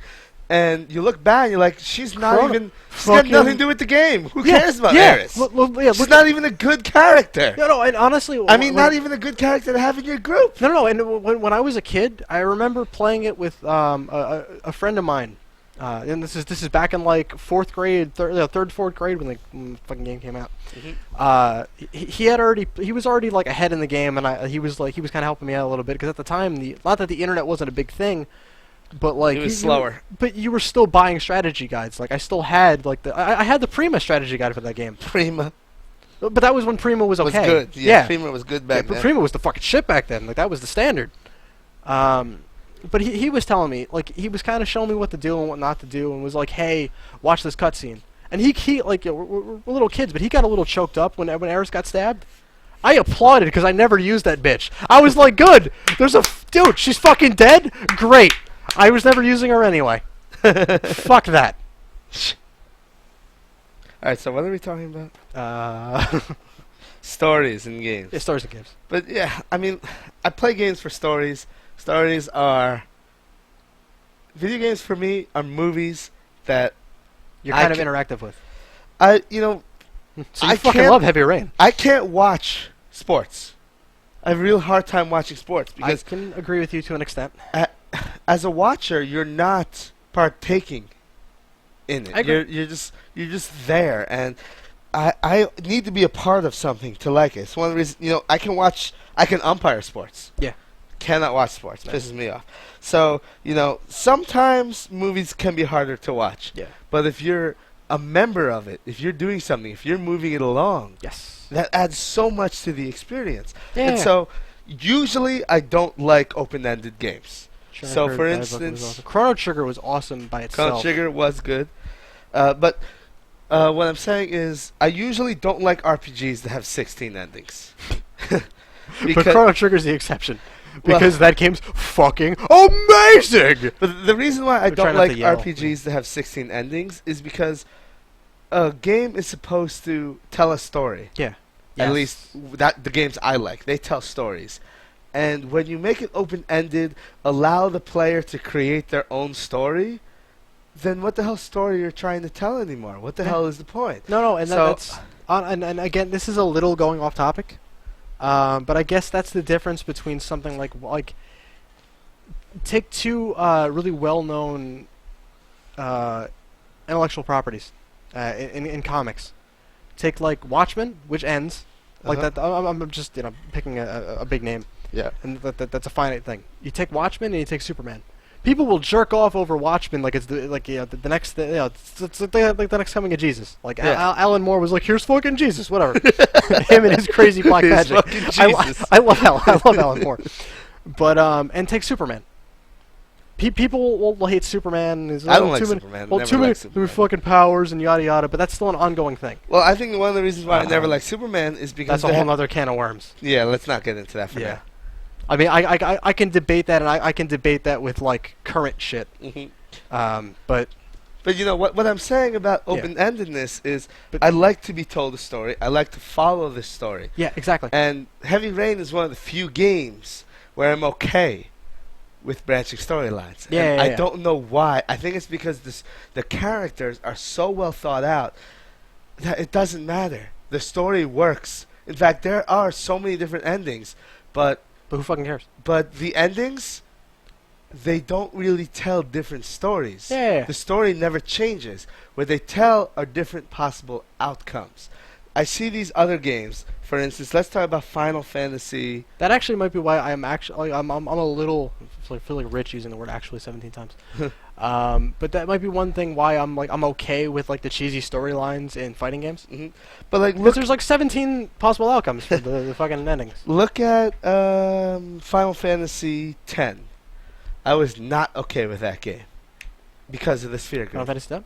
Yeah, because of the sphere grid. Really? Because that's one of the reasons that people fucking like jack off to that game. I hate. I'm gonna use my cat and my tire for how big my dick is for this. I hate the sphere grid because let's say you have a specific character. Lulu is supposed to be a mage. Giant tits. Well, okay. Orin is supposed to be a badass. Yeah. That kind of shit. Fucking The sphere grid lets you violate these character archetypes. Ew. I don't like that because At like endgame, this character is supposed to work this way. I don't like that they can be other ways. You said you never played Final. Oh, no. Not Final Fantasy Tactics, because you're pretty much throwing characters and go, well, I kind of want to make these guys this way, because they're kind of an open book. That's one of the reasons why I don't like tactics games. Too many characters, too many options. Honestly, and that's one of the reasons I like tactics games, because like the randomly generated guys that are generated on your team when you start. Not that you're like, I fucking love these guys, but you kind of gain like a connection with them. An attachment to them. Yeah. And that's one of the things I like a little bit more about that. Like me and Paulo had a running joke with one of his playthroughs when we were like the group of us were at the Vry, like the couple of times that like we weren't sitting and playing like Naruto on the fucking projector. he would hook up his laptop and we'd be sitting there watching him play like Final Fantasy Tactics. Was that Final Fantasy V someone's talking about? Yeah. I enjoyed that. I never beat it. I never played it. It's good for what it is. 6 was the first one I played. I don't want to say like 5 is the best game ever, but I played 5 on. I remember originally playing 5 on the Anthology. When like Anthology was a thing, and I was like, I don't fucking get this game, and it was buggy as shit because it was on the PlayStation. But it didn't run right. Going back to what I said before, is the same problem I have with open-ended games like the Grand Theft Auto series, any sandbox games, because if you're just running a sandbox, where's the story? What you allow people to run around and shoot people? What's the point of that? No, and from a certain what standpoint, do you get out of this? From a certain standpoint, from a single player standpoint, I totally get that. But like especially GTA 3, I know, fuck that, because I was about to say, because GTA 3, no, fuck that. No, the first game, I was like, when did GTA 1 come out? Do you even know? 1995. Yeah, dude, I fucking love that game. Me and my buddy Justin Kelly. I think Kelly. the second one was better when they added the faction relations. I'm getting there, but okay. Like the first GTA game, I was like, I was too little to understand. But again, that was like, what was it? 2000? Was it like 95, 96? There's nothing to understand in GTA. It was shoot people. Yeah, well, there was like a thing, sort of, I guess. Again, I haven't played it since, but when I was a little kid. Like, and you opened up an open sandbox world. Like, again, shout out to Justin Kelly. Like, I know he's not watching this because he's probably asleep. He's got work at probably like 5 a.m. But me and him, you know, younger kids like 8 years old playing GTA, fucking loved it because it was just an open sandbox world. Me and him could just like we fucking die. We passed the controller. Games should have moved on from that by now. No. And I was gonna say I get that. Like when 2 came out, we were a little bit older. And we kind of understood that, like, whatever, we didn't really get there's, like, a story here. You have to go to, like, factions, and we were still kind of, like, on the cusp. So we were kind of like, it's not bad, but it's not quite as good, but there's more shit to do. So there's, like, we can grenade tanks? Are you fucking kidding me? Like, we're blowing shit up. So that was the thing. Like, I fucking love those games. And then 3 came out, and that kind of blew open the sandbox thing of, like, this is what a game needs to be. There needs to be a story, and yada yada. But like I look at like I get it GTA from a 5, like, a single player aspect, from like a multiplayer aspect with the sandbox thing. It's great if you're sitting around drinking. It's like, well, I fucking died. Here, take this. Like GTA 5 isn't out yet. They haven't released much on it. I don't even know if I care. But one of the bullet points they have on the game is 5 times larger than GTA 4. And I'm thinking... That's too big. And I'm thinking, why? You mean that's even more buildings that I will never go into to drive past on my way to my destination? Yeah, that's too big. GTA 4 was too big. I don't need all these buildings that serve no purpose in the game. Like, you know what got me? I don't think anything needed to be bigger or smaller than GTA 3. And I think that's one of the biggest maps to date. I could be wrong. I don't know. I don't fucking care. Fucking whatever. But I enjoyed 3. I didn't really care for Vice City, and I know, you know, that's got its fan base. So if people are listening, they're gonna shit on me for that. Go fuck yourself. I just didn't enjoy. I didn't enjoy the real 80s feel. I mean, everything was like, when you think of Miami Vice and like that fucking filter. Yeah, I know what you mean. You know what I'm talking about. That very Technicolor. That very 80s filter. I was like, fuck this game. Fuck this game. Fuck the chainsaw. Fuck this game. Like, whatever. But I enjoyed San Andreas for the most part. Like, I like the feel of that game. I actually liked GTA 4. But that's because 4 was fun. But 4 was fun. 4 was mainly story driven. That and I had guys like, you know, the Hacker was coming over every week, and I had guys like Bovey and Damien and John. The group of us would sit around and, oh, I fucking died. Well, here's the controller. Like, I had that. So the game was fun. And like I actually got to like the last story mission, or like the second to last story mission, where like you had to chase the guy down on the dirt bike. I don't remember. It was towards the end, and I was just like, I don't even fucking care. It's fucking GTA. Who cares? Like I got to the point where I was like, I don't care. I've been cheating my whole way through this game. Who gives a fuck? But you know what I'm saying is, I just and fucking Boss Rutan was in it. Come on. I just cannot play games that don't have good stories anymore. No, and I totally agree with you. Like, it's why I can't play Tales of Symphonia or Tales of the Abyss. Why I thought those games were awful.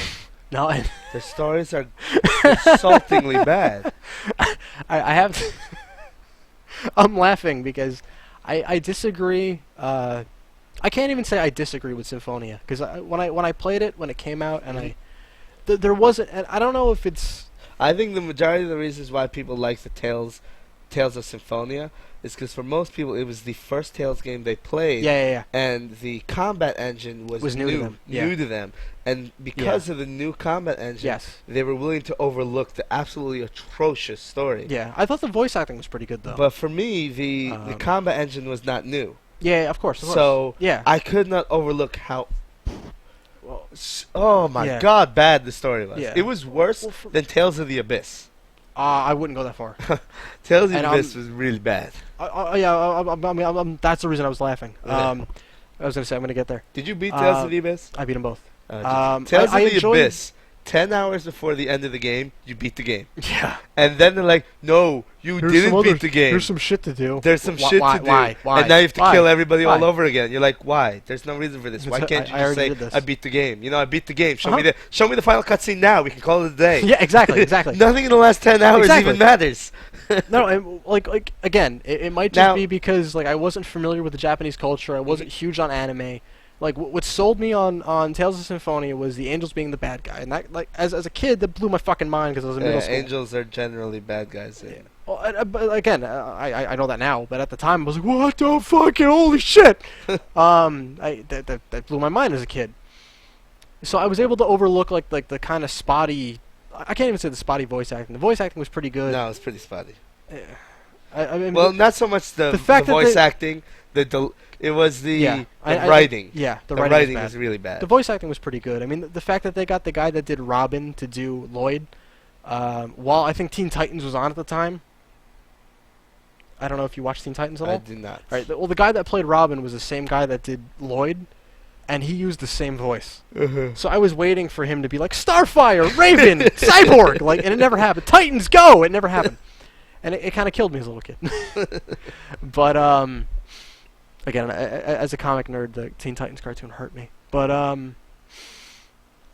again, like I can overlook that, and I enjoyed the game, even though I knew that like fucking Kratos was his father. Beat Symphonia. I beat Abyss. Yeah, but Symphonia for me was such a poor poor experience. All of the big twists and turns I saw coming, and it was like very Star Wars-ish, and I was like, whatever. I enjoyed Symphonia since Symphonia was fun, and it could just be because the GameCube had no RPGs really. Yeah. But another reason why Tales of the Abyss, I remember playing that like halfway through. I'm like, what am I doing to myself? This game sucks balls. Yeah. Like I remember playing through it and just going, I bought it. I might as well play through it. Like, if you watched the opening animation to that game, like the intro to that game, it's the best intro to a Japanese RPG ever. It's good. But you knew, like the big twist was that the one guy was the clone. And they looked. You knew that. They told you. Saw that in the intro. Told you in the intro. I was like, what the fuck is going on? Fuck this game. I was mad as shit, like, because it was obvious. So like when they're like, that's the big fucking reveal. I'm like, no fucking way. There's clones in this game, asshole. Like, you told me before I started playing. And from there on, I was like, oh. Not to mention, if you play the Japanese version. I don't know. I undubbed mine because the English voice acting was so bad. It's so bad. It's so bad. It's I so undubbed bad. mine. I played it with the Japanese voices. That was probably a little bit better. It was a lot better because you had some really famous Japanese voice actors. Oh, nice, nice. Like the little kid and his clone were voiced by Tony Chopper. Oh, the kid with the green hair? Yeah. Dude, they were like the best part of that game. Yeah, they were. And now you have given Tony Chopper's voice. I don't know. It's even more amazing. Pikachu? Oh, shit.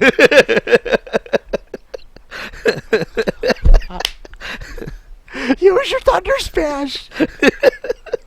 Okay, so, the Japanese voices made it even more obvious that they were clones. Because the clones all use the same voices. Yeah. In the American version, they actually use different voices. Did they? Because they sounded pretty cool. Well, I can't even say. Well, maybe the person changed their voice a little bit. Yeah. But because I want to say they gave, like, for the clones, they were a little bit gruffer of a voice, but it's like it's the same fucking guy in a mask. Like, are you really That goes back to, are you insulting my intelligence as a person? Because go fuck yourself. Like, fuck you, Namco. Fuck like you, the Team way I Ninja. felt about Korra. Yeah. Insulting my intelligence with this show. And again, yeah. Because, like, I don't want to say that show insults my intelligence. Again, I was watching that with my ex-girlfriend when it was coming out, and she fucking loves Avatar. So, like, so do I. It's one of my favorite shows. She got me into Avatar: The Last Airbender. Like, I remember seeing commercials on Nickelodeon. Like, I'd be flicking through channels, like, Nickelodeon, be like, Avatar: The Last Airbender. And I was like, fuck this, it's a kid's show. And she was like, you would love this show. And I'm like, you know what? It's my girlfriend at the time. I'll check it out. Whatever. So I checked it out. I'm like, this show is fucking awesome. So, like, I told her about Korra, and she's like, oh my god. And so we sat and we watched it. And the animation's fucking great. The story's a little hokey. A little. Again, but, like, I can look past that because I know it's on Nickelodeon. It's a kid's show, primarily. So, like, I kind of get but that. what I'm saying is... No, and I get it. I get what you're saying. That, like, Aang's story treated the viewer with respect. Yeah, like... Korra's story treats the viewer like an idiot. It's like the difference between Season 1 of Young Justice and Season 2 of Young Justice. I'm glad I have no idea what you're talking about. Young Justice is a show... I can't even say that that DC adapted the Young Justice comics, because it's more or less just like Teen Titans all over again. But it's pretty much like a Teen Titans team, and the first season was super for kids. Like, everybody had, like, more or less, like, 90% of the cast had a catchphrase. Like, they gave Superboy, like, two little sidekick. Like, they gave Superboy like a genetic wolf for a sidekick, and like this fucking cybernetic ball thing that turned into a motorcycle. Like, it was obvious that they were like, well, we'll fucking cash in on toys for the kids, and they'll eat it up. And when it didn't do quite as well, Season 2 was fucking serious. Like, they knew that the reasons that their ratings on Saturday mornings were fucking phenomenal was because the 18 to 35-year-olds were watching this show. Like, you had comic nerds watching this show. Like, the show's fucking good. So it shifted real quick. So, like, Season 1, they kind of insulted your intelligence, but you're like, it's a kid's show. Like, I know what they're going for. It's obvious. And Season 2 was like, fuck! And, this is for you, Morph. Exactly. God, that show's bad. Dude, you know John. I tried rewatching it. John was trying rewatching it on Netflix. It's so bad. Yeah, my buddy John, I don't know if you guys have... growing up, we always thought that show was fantastic. Yeah. The 90s X-Men cartoon. So bad. Yeah, take your nostalgia glasses off. Go on Netflix if you don't have it. No. Don't take your nostalgia glasses. No. Just don't watch it. Exactly. Just the memory you have of this show, just stick with it. But keep telling yourself it was a good show. You don't need to watch it ever again. Never go back to it. Don't ruin your childhood like the rest of us did. I don't want to say it was terrible. I want to say, like, part of it was on the money. Something was bad. No, I want to say that, like, that show, because I tried watching it recently, and I want to say that show had something going for it. Because, like, watching, I'm like, it's not that fucking bad.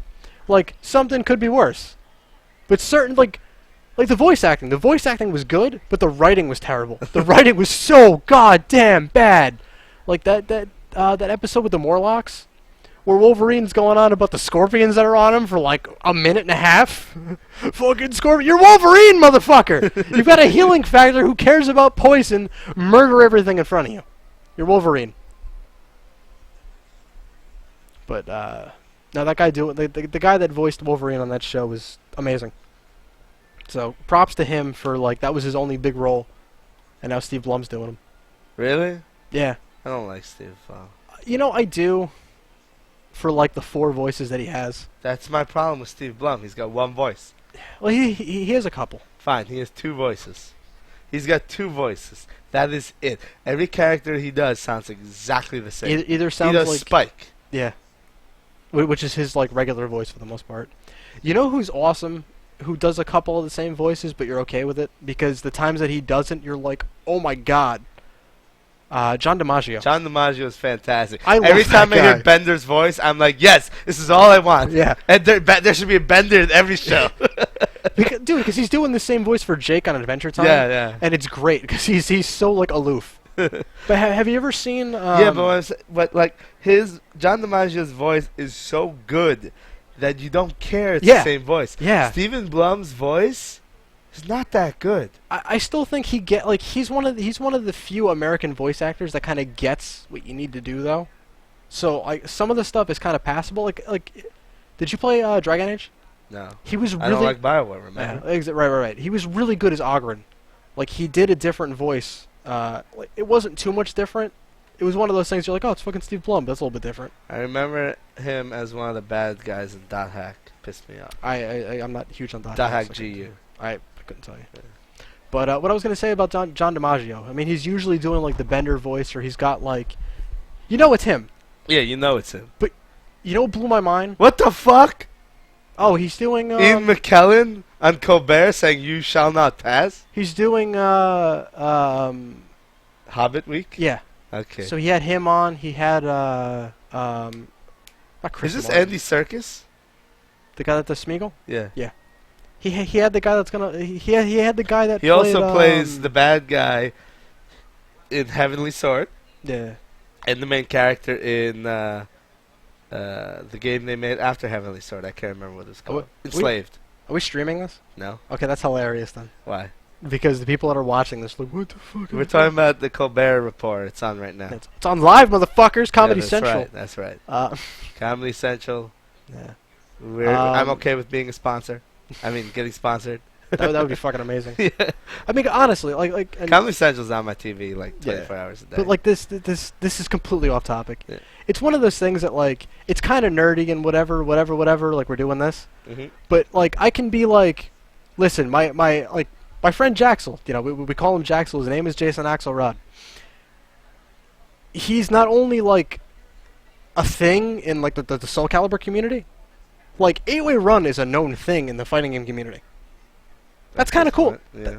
You know, that's kind of cool to me. Because I'll be talking to whoever, like, I play Soul Calibur. You don't play Soul Calibur. Like, fucking Phil. You know, KDZ was #2 in the world at, what was it, Soul Cal 4? Soul Cal 4. Yeah. Like, to me, again, kind of nerdy. Pretty fucking cool. Like, again. Hey, nerd is the new cool. Yeah, but it's like, yeah. But fuck that. Nerd was always cool. Fuck you guys. Hipster jackass. That's like, yeah, but my buddy Jay fucking runs around and he streams like a ton of fucking tournaments. You know, Hacker over here and Jay, they run a tournament at the break. The fucking break, I used to go there when I was a kid. Yeah. I've known the owner of the break since I was a little kid. So it's like, I've known Chris since I was like 6 years old. Again, kind of nerdy, kind of cool. So, thank you, Jay. Yeah, no problem. I do it for you. Of course, you do it just for me. Yes, just for you. I've only known you for a few years, but my entire life it's been just for you. I appreciate that. No, not for nothing. People will say what they want, but Jay's the fucking man. If you don't think so, go fuck yourself. Eat a dick. Exactly. And I'll be the first one to say that. So. Well, it wasn't me. Seriously. I mean, that's not for me to say that. That's for them to say. No, eat a dick. That's apparently my catchphrase, and I never actually said it. Sad part. Well, you did you did to prove a point. I mean, I say it now. Yeah, because it's sort of. No. If anything, that's Tim's catchphrase. Yeah, I know. That's where it came from. Yeah. Well, Tim and Malice, essentially. They're talking about how I don't think I've ever heard Malice say that. But okay, usually then the only time I've ever really seen Malice is here. And he's hammered before I get here.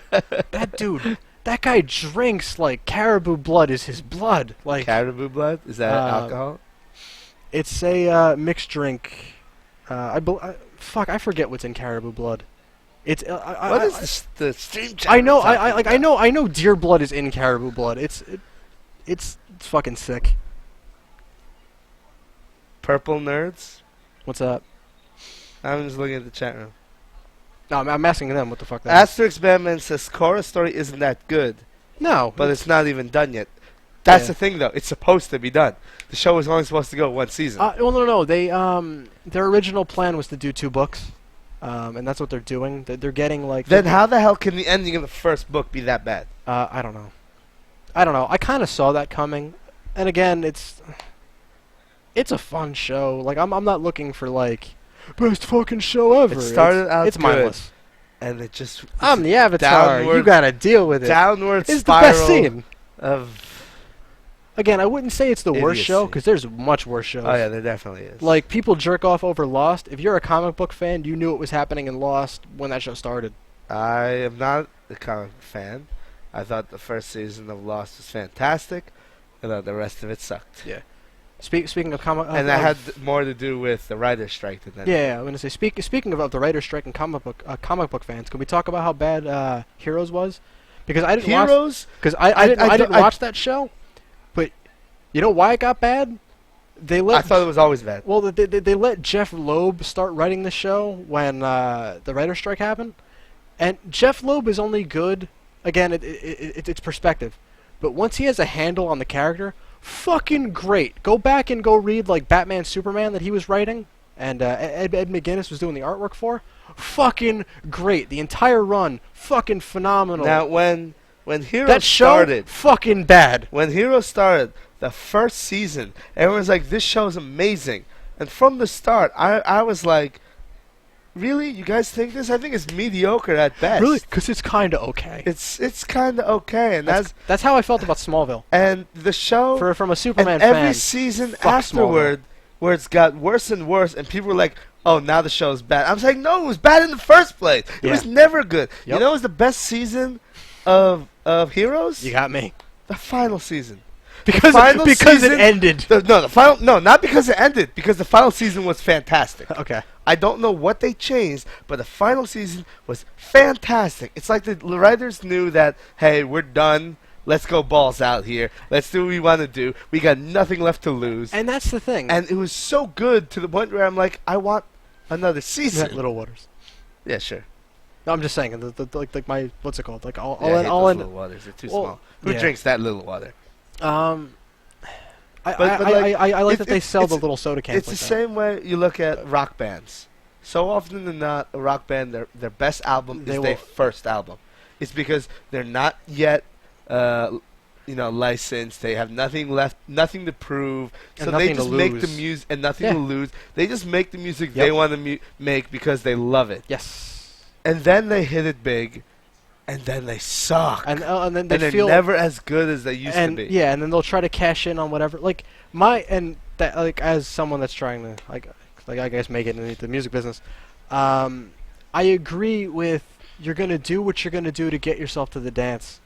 Like you can again, the band that I'm in, and I'm the one that's pushing for it. We do a cover of Lady Gaga's Bad Romance, which is fucking ridiculous for a band that plays like alternative rock, alternative metal, whatever.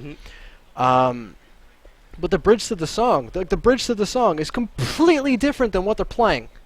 Literally, Hacker's brother over here plays the bass line to the Bowser theme in Mario Brothers in Mario RPG, the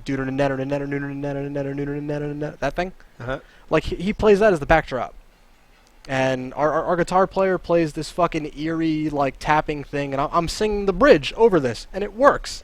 I mean, and then it goes into like I don't want to say generic like breakdown fanfare because That's one of the reasons why I like. I mean, you do what like you'll do what gets you kind of popular, but you still do what you love, and you do what gets you to the dance. When you get there and you're a big deal, and you kind of want to sell out, fine. If you want to sell out and make money, go for it because you're making money. Yeah, I can never hate on someone for making money. My point was after you've made the money, now why aren't you doing what you want to do? Yeah. Because you have the do money. You need more money? No. Especially in this day and age where you don't need like $1 million to record the best album ever. You got fucking Pro Tools and you can download like auto-tune illegally and you can go make like a good album. Yeah. It's literally nothing anymore. Any random scrub can walk into Best Buy and buy the tools to make a studio album. Yes. You need the money to be able to keep yourself afloat. Mm-hmm. But you were gonna say? I can't remember. I blame me. I kind of Yes. my tangents, although they're kind of long, Oh, they make my a decent favorite point. part in the Don't Fear the Reaper is the Zelda. Yes! This Zelda riff. Yes. And you talk about them doing a Bowser riff. Yeah. The Zelda riff in Don't Fear the Reaper was amazing. And, that's like a decade before Zelda even existed. And that's actually a very, like, that's a scale. That's a very common scale. Oh, okay. Well, Nintendo's actually been known. Yeah. Not just Nintendo. All Japanese publishers back in the late 80s, early 90s were ripping American music. Yeah. And, it worked because that's how we got so many of our iconic sounds. Yeah. Like, even look at Yun's theme in Third Strike. I vaguely remember that. I haven't played Third Strike in so long. It's the 007 theme. Is it really? Yeah, let me go play it. I mean, I definitely don't doubt you. And again, like, when I was starting to get, like, not really starting, but me and a buddy of mine, it's funny because I'm like one of the whitest people ever. But me and a friend of mine, we used to do a lot of production for like local hip hop acts. So we used to do like not only, or is it Yank's theme? I don't know, but not only like local. Yeah, that's 007, totally. I think that's Yun, but I totally know what you mean. Yeah, this is Yun. The fucking chord progression is. Yeah, that's ridiculous. I never noticed that before. But again, we used to do a lot of production for hip hop acts in like the local South Plainfield area. How many people do we have watching us just rant? I don't know. Honestly, like 50 people. What the fuck? Because this is, and not for nothing, we make good points. Yeah, but all people remember is Jaxel's an idiot. I can't even say, like, I guess I get that to an extent, like, but you make sense. Like, I can understand if you don't like Jay's opinion. I get it. You know what? I'm starting to record all these and put them up on YouTube. Yeah. Because, historically, I always say things, and people are like, Jaxel's a fucking idiot. And then a year or two later, what I said turns out to be true. Yeah. And people forget that I said it. Yeah. All they remember is that Jaxel's a fucking idiot. No, and again, like this goes to whatever the fuck I was talking about before. People will say, Jay's a jerk and he's an idiot, yada yada yada, and like, yeah, he's got a black and white kind of way of looking at things, and you might not agree with it, but how do you not like understand it?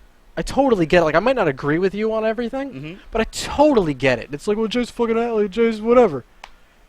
But does he not have like merit in what he's saying? Like, I totally get what you're saying. Like, more often than not, like, if I don't agree with it, I get it. But I do agree with you to an extent. What the hell are they playing? Are they playing Black Ops? Probably. We're watching South Park right now. Are we? I haven't even been paying attention. I don't know. Well, South Park's on the TV. We can't hear it anyways because we got the headsets on. And that goes back to just churning out a fucking game every year. Yeah. Like, I can't even hate on them. I don't know. Like, Counter-Strike competitively. That took, what, like, isn't there like a new Counter-Strike that's out? I have no idea. Somebody in the stream Counter-Strike Go. Global Operation. Yeah. Counter-Strike Go. Or something like that. Honestly, I wouldn't have even known that game came out if I wasn't watching Game Grumps, and I remember JonTron talking about it. Game Grumps versus. I generally only watch the Game Grumps versus. They're fun. Because the stuff when they do co-op or against each other, it's absolutely great. But when it's just one of them playing and the other one talking, it's not good. Well, what's really good, and I found that it kind of breathed like new life into the concept was Sonic 06. What's that? Is that the one with the bestiality? Yeah. Like, because they kept they went into it knowing that, like, oh well, this is a bad game. But it was so much worse than what they thought. Like, when they start playing it, they're like, the controls are fucking like. Wait, like they're like 18 episodes into that? Yeah, they're probably now that they're probably like 20 minutes. They're probably like 20 episodes into it. I need to start. But watching. Like, it starts and they're just like, oh, it's fucking Sonic 06. It's bad, and then they start playing it like, oh my god, this is bad. Like the first 3 episodes of them going, oh my god, oh my god, these controls, oh my god, these fucking controls, and that's like the whole thing. But again, like those are 2 guys that seem like really nice guys. Is this a vampire episode? I don't know. Yeah, it's a vampire episode. Yeah. Don't even get me started on the current. So yeah, video games.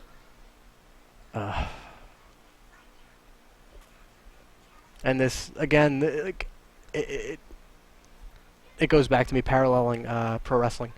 You can do the safe thing, and you can churn out another Call of Duty, or you can push John Cena and make him your main event, or you can take the chance and do something new with a guy like Dolph Ziggler, or you can do like some new IP and take a chance. I'm tired. Yeah, I'm getting there. Yeah. I just don't know if I should drive yet. I don't think Hacker should drive. No. He's gonna be uncle. not. Yeah. Give me a little bit. I'll be out of here in a little bit, Uh-huh. so you can go to sleep. Yeah. But I don't drink. it's like I want to finish this because there's like enough for another drink in here, but I don't. I can't believe Hacker just he got wasted. I didn't realize he was getting that bad. No, either did I. But that shit's strong. Mm-hmm. Like for what it is. And it's probably just because like not that I drink a ton. I'm not like I'm gonna go fucking wait. Like if I'm gonna drink, I'm gonna drink. Like I don't need an excuse. But it's just like one of those things that I happen to be hanging out with people that either want to drink or like they need an excuse to drink or whatever. And we'll just happen to be drinking a bit, and I've been drinking more than I probably should. And it's not like I've got an alcohol problem. It's around, and I'm like, I don't want to drink. I don't want to drink. I don't want to drink. Fine, whatever. See, me personally, I'm having a hard time going back to play these old nostalgic games.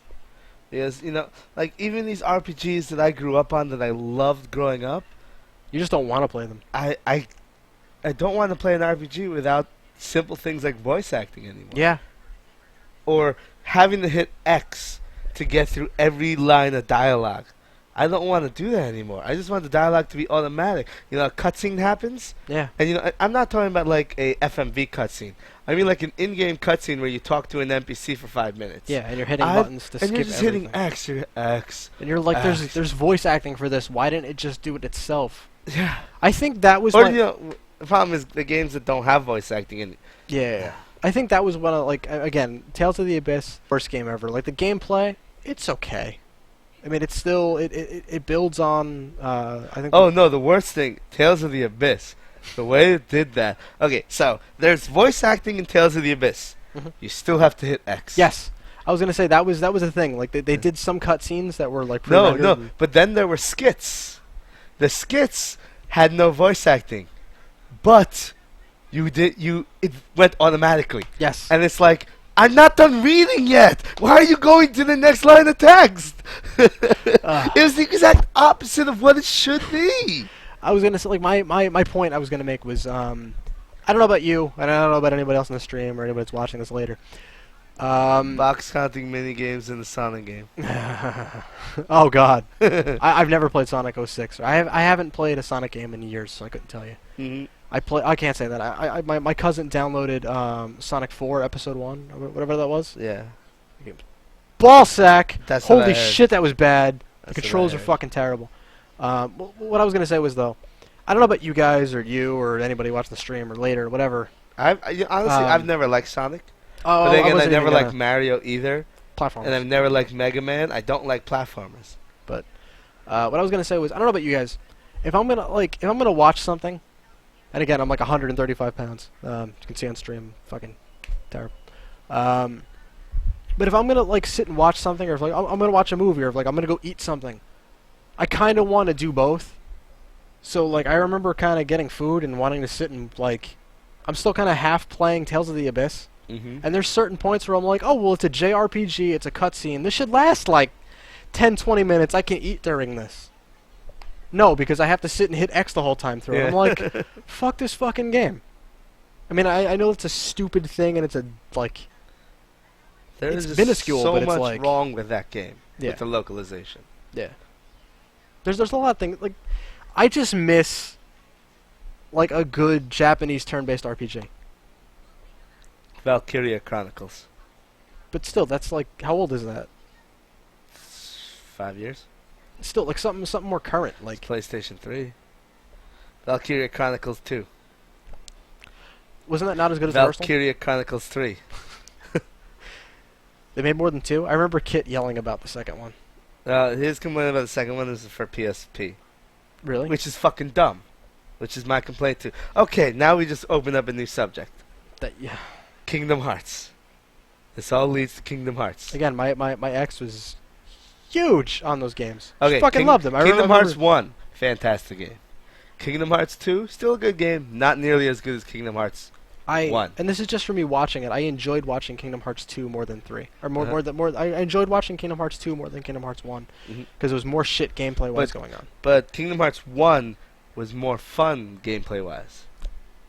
I don't know. My ex said, because she had already played it and beat it. Kingdom Hearts 2 was the press triangle game. Yeah, it was. There's the triangle prompt, hit triangle, you win. And again, this so was this was just us hanging out and like we were drinking like homemade wine, and she'd sit But- and play that. but and I was what just I'm talking getting about with hammered Kingdom watching her play Hearts this game. is Kingdom Hearts has this huge mythology. Yeah. If you play Kingdom Hearts 1 or Yeah. Kingdom Hearts 2, you don't see it. There's no mythology. No. The mythology is in Everything spin-off else. games. Spin-off games. Everything where else. if you want to get the entirety of the Kingdom Hearts mythology, you have to have like 18 different consoles. You didn't have a Game Boy Advance? Go fuck yourself. You didn't have a Game Boy DS? Go fuck yourself. You don't have a 3DS? Go fuck yourself. You don't have a PSP? Go fuck yourself. You don't have a PS Vita? Go fuck yourself. Have fun reading all this you don't later. have, you don't have a done. PlayStation 2? Go fuck yourself. You don't have a PlayStation 3? Go fuck yourself. I heard that. What's it called? I can't even say I heard. Is Kingdom Hearts 3 ever coming out? I don't know. But what I'm saying is, I want to play Kingdom Hearts 1, I want to play Kingdom Hearts 2, I want to play Kingdom Hearts 3. That's all I want to play. I should not have to play the other games to get the story. Yeah, to fill in the Like, if you play Kingdom Hearts 2... It's Disney. I don't want to think that much thinking about Disney. If you play Kingdom Hearts 2, there's so much with these, like, 13 bad guys. You know who I'm talking about. Have you played Kingdom Hearts 2? Why are we sitting so close? Because Hacker's on the couch, passed out. But, like, Kingdom Hearts... He's super past it. Kingdom Hearts 2, there were, like, these 13 bad guys. Shout out to Hacker Mike. There's, like, gang of 13. I Yeah. forgot what they were called. And you only got to meet, like, 5 of them. I want to say they were called, like, Operation 13 or... Whatever. It's fucking stupid. It was fucking... Organization 13. Exactly. That's exactly what they were. yeah. It was generic as shit. You couldn't get more generic. Yeah, but you only got to meet 5 of those characters. Couldn't be more generic if they Where were were called the John others? Smith. Like, Where were the other 7 characters? You know where they were? who gives a The shit? side games. Yeah. So you walk into Kingdom Hearts 2, and they start talking about Operation 13 and all the shit that they've done and why it's so bad, and you're like, I don't remember any of this shit. When did it happen? I don't want to play some shitty ass card game on the Game Boy Advance. That was that was the thing that was cool about what the hell Mass was Effect 2. No, Mass Effect I've never 2, played a Mass Effect If game. you've never played Mass Effect 1, it It fills you in. It fills you in from what I hear. The Yakuza games. Yeah. At the beginning of every Yakuza game, you go to honor your fallen comrades. Like fucking whatever. You go to honor your fallen comrades at their gravestones, and you reminisce. And you have the option, it's not forced, you have the option to reminisce like a about the last game. hour-long cutscene about the previous game. That's cool. Yeah.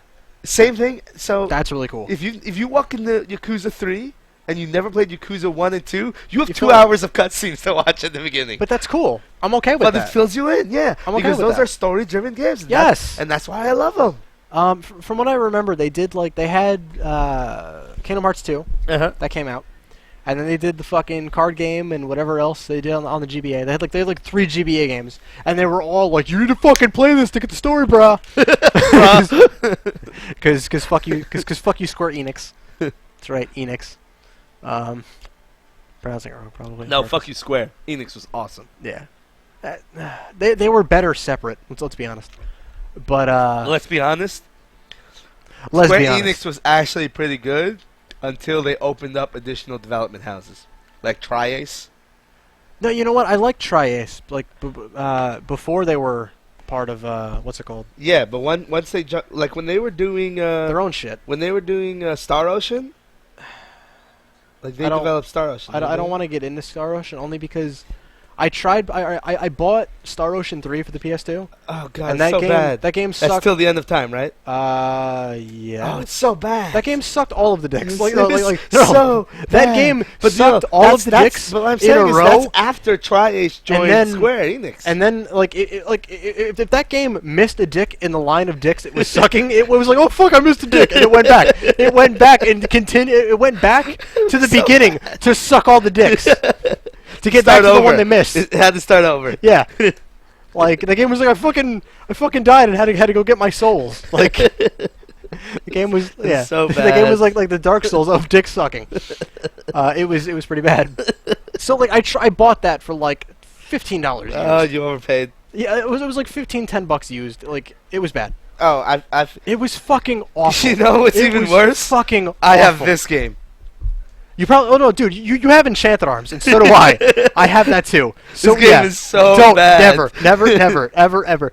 10 minutes into that game, you meet the most flamboyantly gay character in a JRPG ever.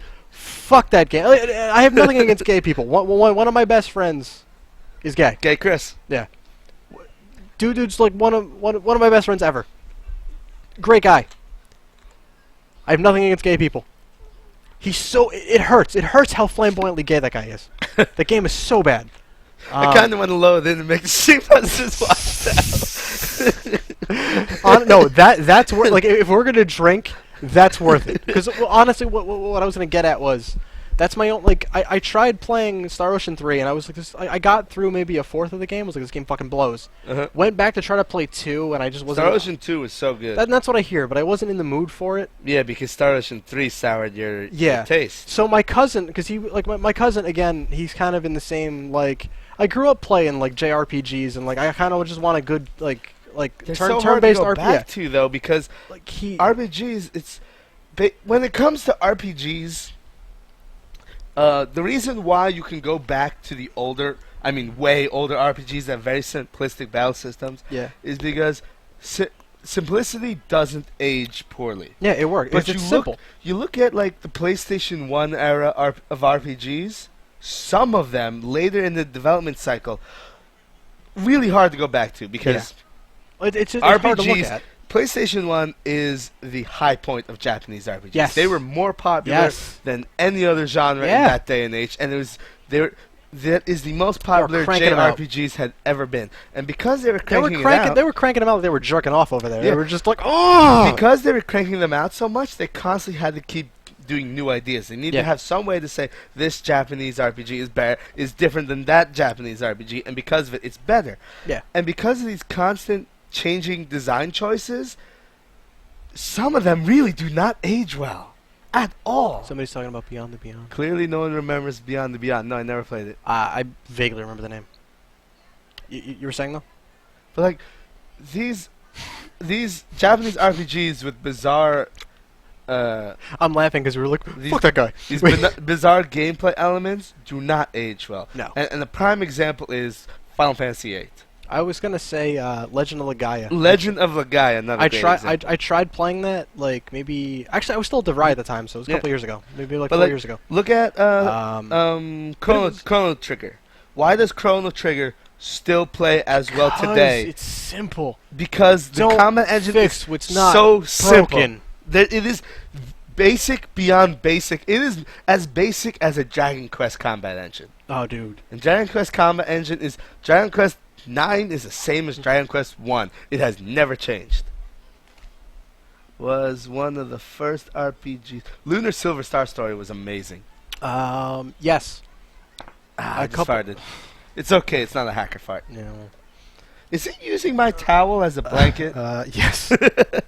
on a scale of low tier to top tier, he's Wesker. Hacker or Lunar Silver Star Story? Both. Both. Oh. Because you know what? Again, and it was just because I ran out of stuff to play. Mm-hmm. And it's more. I don't want to say I'm a retro gamer, but like I'll run out of stuff to play, and I'm not gonna lie. I've got an emulator and whatever. Like I do like 90% of the games I end up getting. I have. There's one situation where I think it's okay to use an emulator, where it's impossible to buy the real thing. Yeah. And for a lot of these old games, it's impossible to buy the game. So I had played Lunar Silver Star. Silver Star Story was the first one, right? Yes. Yeah. So like I remember playing. I remember playing that when it was like it first came out on PlayStation. Like I remember I was in like 5th grade, and I remember staying home sick. Yeah, quote unquote sick for like 2 days. Man, I remember. So I could play that. I remember when Final Fantasy VII came out. Half the school was not there, and you know this is before like games were as popular as they were now. Dude. You had teachers not showing into school for Final Fantasy VII, and it's like, really? What the hell? Like, looking back on that, that blows your fucking mind. Yeah. But yeah, I remember staying home sick because I had rented Lunar Silver Star Story. I was like, this game's fucking awesome. Renting games. I remember Blockbuster. Yeah, dude. And no, Easy Video. Dude, Easy Video, Palmer Video, oh god, Blockbuster, Hollywood Video. Easy Video around here was like one of those hole in the wall rental areas to the point where they actually had one of those behind curtains adult sections. Yeah, that's how $1 Million Video was over on over in Plainfield. I was so sad when they closed because that's like the same thing like Boyhood Dreams over in Dunellen. That's like next to the break. I remember hearing when that closed. I was like, no. My childhood is gone. Like I remember like going to the break and there's fucking Spider-Man and Venom. Like, woo, it's fucking good. Not Boyhood Dreams apparently. But what I was gonna say was, it's like I remember playing that recently, and I played through it, and like, yeah, the voice acting's kind of spotty, but like that was new when that shit came out. That was still kind of new for the PlayStation, and the game still holds up. Like Lunar Silver Star Story still holds up, and I played Lunar Eternal Blue like directly after it. I actually never have played that one. It expands on some of the gameplay. Like the gameplay is better, the story's not as good, and the characters aren't nearly as good. So like I got to the end and I was like, I don't even care about these characters anymore. Like I don't care if they win. Like I'm trying to go back and play these RPGs on my list of shame. Yeah. And I cannot do it because they do not age well, and people saying how great they are, they're in that time. Yeah. They've got this nostalgic effect of remembering the game as it was rather than how the game holds up today. And these games do not hold up. Like I have tried recently playing Chrono Cross. Can't do it. I don't want to say I forced myself through it, but that was one of those games where I didn't have a lot of time to game. So like that game's easy. That game's easy enough, and it's satisfied by my JRPG want. And it's easy, so I don't have to grind. You can just play it. You can just play it, and you fucking beat it, and it's one of my favorite RPGs. Great soundtrack, kind of Tales of Destiny. I went back and played it because a couple years ago I was replaying all the Tales games. One of the reasons why I think the Tales of Abyss and Tales of Symphonia is so bad because I got to play them right up against the other good games in the series. And Tales of Destiny, one of my favorite RPGs growing up, I could barely get through it. You know what? I couldn't even get past my rose-colored nostalgic glasses. Yeah, and I was the same way when I finally like played, because I did a thing for a little bit where I was playing like a ton of the Tales games. Like I had a bunch of the Have you played Fantasia yet? The first one? It's the best RPG ever made. And that was another one that like, cause I remember getting it from you at one point, and I tried playing through it, and like whatever was up my hard drive, I tried it again. I've tried like so many versions of that game, and it could just be because like I didn't play it when it came out. I didn't play it when it came out either. I don't know if I don't know what it was. I couldn't get through it, and it could just be it's one of those things where like my PC died partway through, and I had to do like an upgrade or something partway through. Oh, and it just upset you. Well, it was one of those things that I just like playing Dragon Quest get back 9 into it. Upsets me. I like the game. Which I love. Was that the one on the DS? I'm sorry, Dragon Quest 8. That was the one on the PS2. PS2. It upsets me because right before the final boss, my memory card got corrupted. And you're just like, I don't want to play this. I don't want to play it anymore. You know, like, that game, I can't go back to Final Fantasy VI and play it because it just doesn't hold up for me. I don't want to try. I cannon't play Xenogears. I don't think that's a good game. Nah, I'm gonna disagree with you only because my first exposure to that game was like Paulo and Kit and a couple of the other guys that like. Well, I never made it past the first 2 hours. That's why. The first 2 hours. That's atrocious. Why. It's. I don't want to say it's bad, but it's just like it builds. It's. I don't want to liken it to like season 2 of The Walking Dead, where everybody shits on that because they watched that as it came out. If you watch that as a whole, it's not too bad. I never liked Walking Dead in the first place. Oh, there you go. But like, I thought the first season. It builds. It builds to something, and then when like the payoff at the end happens, and like you get into season 3, you're like, oh shit, like that made sense. But yeah, like it's slow. Like Xenogears, it builds kind of slow, and like I kept hearing. I remember when it came out, a buddy of mine in like elementary school loved it, and like we had a bunch of running jokes, but I never played it. And I remember hearing about how great Xenogears was, Xenogears, and like I got into college and I kept hearing, hey, Xenogears is fucking great, and I borrowed it from, I don't know if it was Kid or Paulo, somebody. and I played it. I have Xenogears. And it's over there. Again, it started slow, but I had the time to be like, okay, it's a little slow, but I like the music and I like what's going on and yada yada. And I enjoyed it. I played through the entire game, and I was right before the end. There's the big last dungeon, and I ran out of steam. And that's been my problem like my entire. That's like what happened to me with Final Fantasy VIII. Yeah. The first time I played. Yeah, and that's been my entire problem with like JRPGs in general, especially the older ones where you kind of have to grind. I don't have time for that anymore. Yeah, exactly. Like I wish there was like a JRPG that had the simplicity of like Chrono Cross. That's why the JRPG is a dying genre. Yeah. Because no one has the time to play these 100-hour-long games anymore. Yeah. Especially when you have games like. To me, like Fallout 3 or Skyrim that are engaging. Skyrim, which is that are engaging. Taking those 100 hours away from JRPGs. But like. And this is coming from a guy that I absolutely love Fallout 2. Like, that's one of my favorite games ever. Like, the atmosphere, everything about that game. Bloody mess. Yeah, but to me, and it's probably nostalgia. Whatever. I mean, I know Fallout 2 was definitely a good game. I liked it a lot better than Diablo. Yeah. Like Fallout 2. I've never been a Diablo fan. Fucking phenomenal. I'm not even gonna get into Diablo 2. That was like my entire middle school career. I know that's how it was for most of my friends. And yeah. I never saw what they saw. You had to play it with people. Like as long as you had people to play it with, it was fucking great. But what was I saying? Fallout 2. Fucking love Fallout 2. And I enjoyed the switch to Fallout 3. I know a lot of people didn't. Like, it's soulless and yada yada. I understood what they were doing, and I logged like 100 hours into the game. And it was mostly just because it was so much shit to do. It was engaging. I literally did everything in the game. Yeah, so did I. The only thing I didn't do was like while I was playing the game, I guess it didn't like it did, but it was one of those things that like I could save it here and then go get this trophy and then reload it. That wasn't like a thing that really occurred to me while I was playing, I guess. Because I was enjoying it multiple times. Yeah, so I was enjoying playing it when I did. So I did everything. But I didn't platinum it because there's like I'm missing like 2 trophies. It's like get to level 15 as a bad guy. And, like, I was playing like neutral or a good guy most of the way through. So like I still have that to do, but I'm like I did everything there was to do in that game. I enjoyed it. And like I logged in like over 100 hours on it because it was engaging, and that was okay because again it was a mindless thing that like I'm done with all my schoolwork. I'm done with my job for the day. I can go sit down and like. I can go fucking lose myself in this game for a couple hours. And that's too many games. Yeah, there's not enough that does that anymore. Especially with, well, really anything. I don't even want to be like fighters anymore because I used to play. I used to have a ton of people I could play with, fighting-wise, and it's too expensive. It's honestly too expensive to casually game.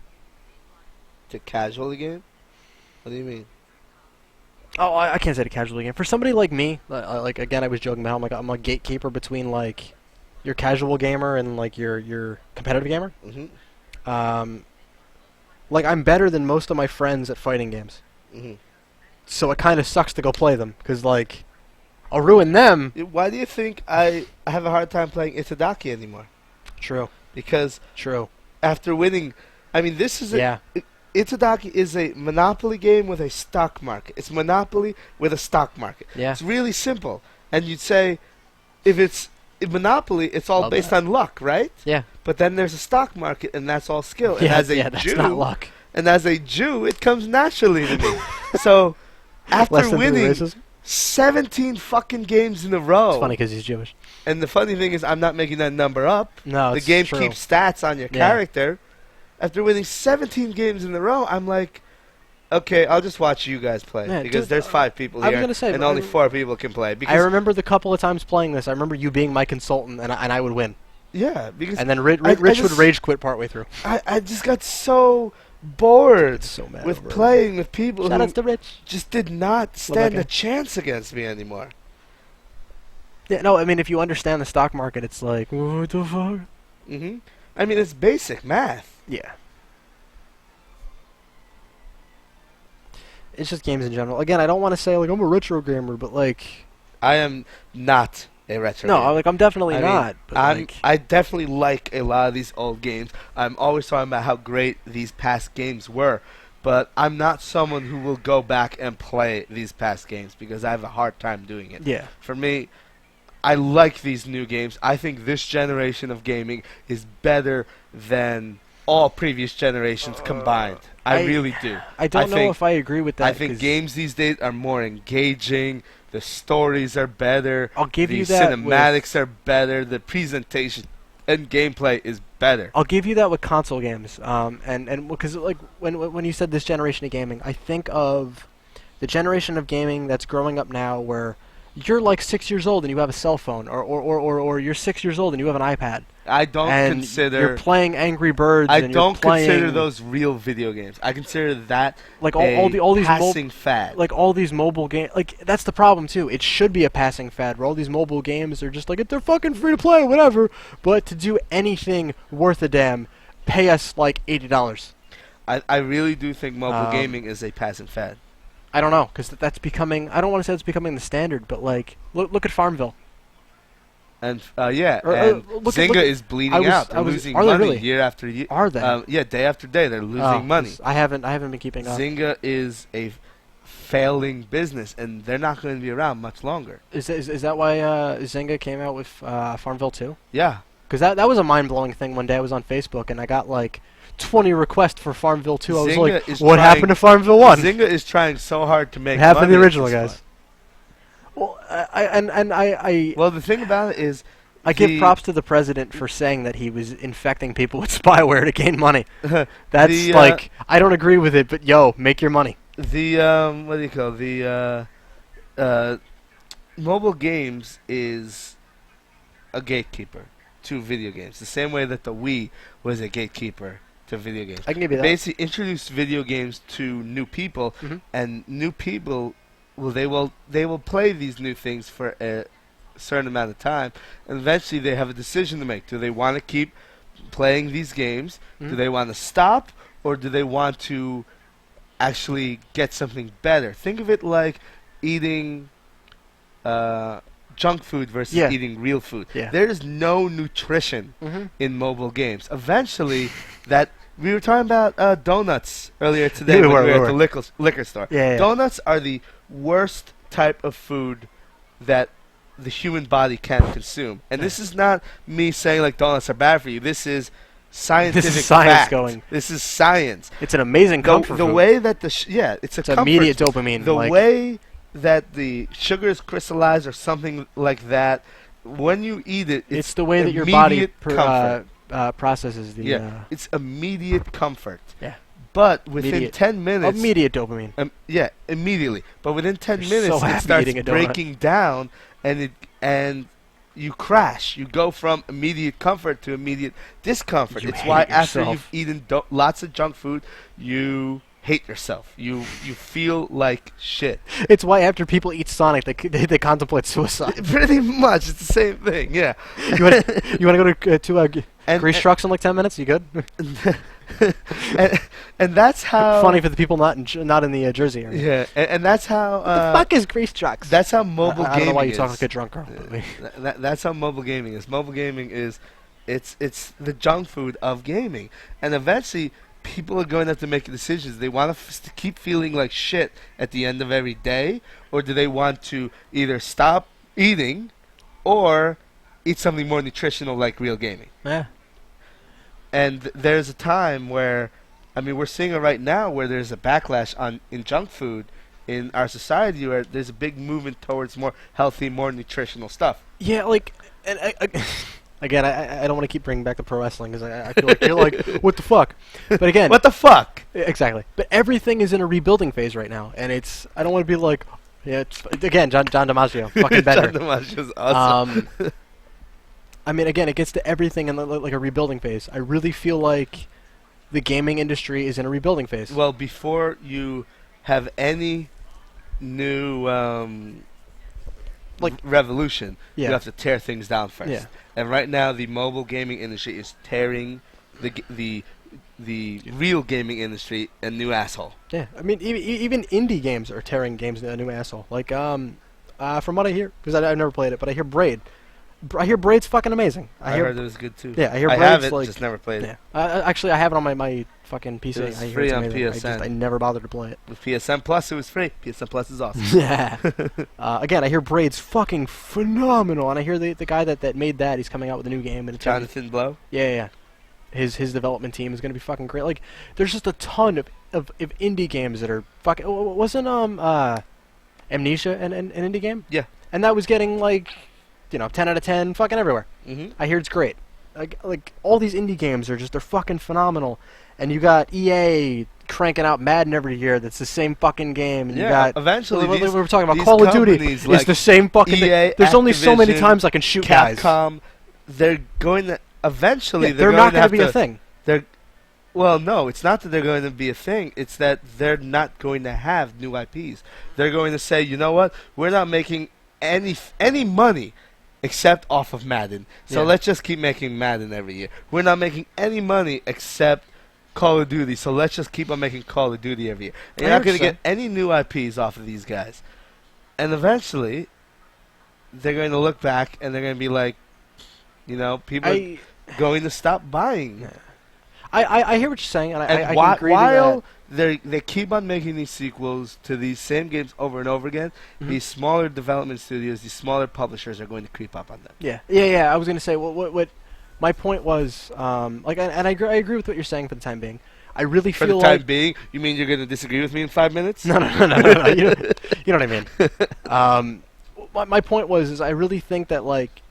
A thing like maybe not Nintendo, fucking Nintendo. because like Nintendo is fucking Nintendo and they've lasted forever. Nintendo has lasted forever because of nostalgia. Yeah. Nintendo fans love Nintendo and they will always love Nintendo Blizzard. because it's fucking Nintendo. It's the same reason that Apple fans will always love Apple because it's fucking Apple. Steve It's Jobs. the same reason that Blizzard fans will always love Blizzard because it's fucking Blizzard. Nah, dude, and again, as a diehard And Valve Diablo fans 2 will fan, always love Valve because it's fucking Valve. as a diehard Diablo 2 fan, Blizzard can blow me.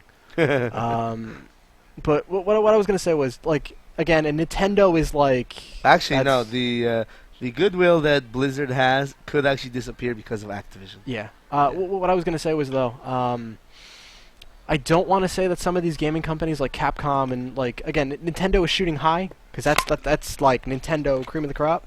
But I don't want to say that like Capcom developers are gonna go the way as Hostess. But I really feel like they're gonna go the way of Hostess. Like it's fucking Hostess, bro. Twinkies, bro. And again, I know that's a ridiculous thing to say. Again, and that's the point. I'm saying that in a joking manner. Well, I think. I mean, did you ever think the Twinkie was going to go out of business? The real threat to these video game publishers, it's mind blowing, is not indie games. It's the consumer getting downloadable smarter? Games. I can give you that. The reason why that these publishers were important is the same reason that agencies for music groups were important. Yeah. Because it was hard to distribute their games. But now we're getting to this era where internet is getting better. Everybody's got big hard drives. People are getting more comfortable, thanks in part to Valve, with downloading their games. I was gonna say, like, especially with the music business. Big shout out to Google and shout out to YouTube, and MySpace. Yeah. You really have to give a shout out to MySpace. Yeah, no, and my old band that I was in, we're broken up, yada yada. We still get views on our page. Like, every once in a while, I'll go to check that out and be like, "What the fuck?" We still have like, I don't know. The last time we posted something on there was like 3 years ago, longer. We've got like 7,000 views for shit that was up like 3 years ago. It's like that blows my fucking mind. But what I'm saying is, with this online distribution, the need to have a publisher that promotes your game is diminishing. Thank you, when Facebook. Instead you can get free publishing by word of mouth, and what we've seen is that viral marketing is more effective than any real marketing. I think dubstep is the biggest. I don't want to say positive to that, but you understand. It's the biggest proof. Yes, because like the mainstream media, I don't think understands dubstep, and that was an internet thing before. Like that, it got big in like 2009 over here in the States. And it wasn't until recently that like you hear the brow blah blah blah and everything. shit is Oh wobbling. my god, have you seen the Key and Peele skit on dubstep? Yeah. It's That's fucking so great. good. Dude, shit is wobbling hard as fuck on every commercial. You can't even turn your radio on without like, pop radio wobbling the fuck out of your car. And that's been a running joke since like 2008, 2009. Yeah. Again, and dubstep got big on the internet.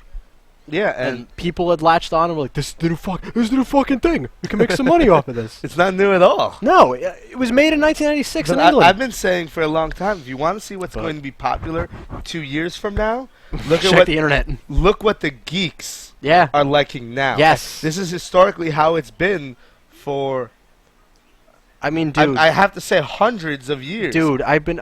Although it's not always been 2 years because technology moves slower. I mean, it could have been like, look what's going to be popular 100 years from now. Look at what the scientists, the clerics, the abbots, and all those guys who are into science. Look at what they're doing now, and this is where the future is going to be. I was going to say, like, the biggest thing that I can remember with that, I mean, at least me, myself, this is back 2006, 2007, and I know you remember Mumbles. Yeah, very well. I remember exploding on him one day and going on about how... I remember throwing him into the shower and giving him a bar of soap and said, clean yourself. That's funny. Use soap. Rub it on your body. Yeah, he was here. That was funny. I wasn't here for that. That was funny as fuck. Though. About that. I remember at school just yelling about how if you got... like I had a bad day, and I feel really bad about this. And I shouldn't even be saying this, but it makes sense to what we're talking about. I got really mad at this kid. Way too close to my personal space. That's Mumbles. Yeah, that was Mumbles. Long story short with this kid, so you guys understand what I'm talking about. We called him Mumbles because he kind of talked like this. Yeah, but he'd say that. He wouldn't even look at you. He wouldn't even be standing face to face with you. Like he would, like you could be in a conversation with somebody else, and he'd walk up behind you and like start speaking in your ear in this. Yeah, I'm not sure if you. Yeah, that. Like, if you can see this on camera, he's a little too close to me for comfort.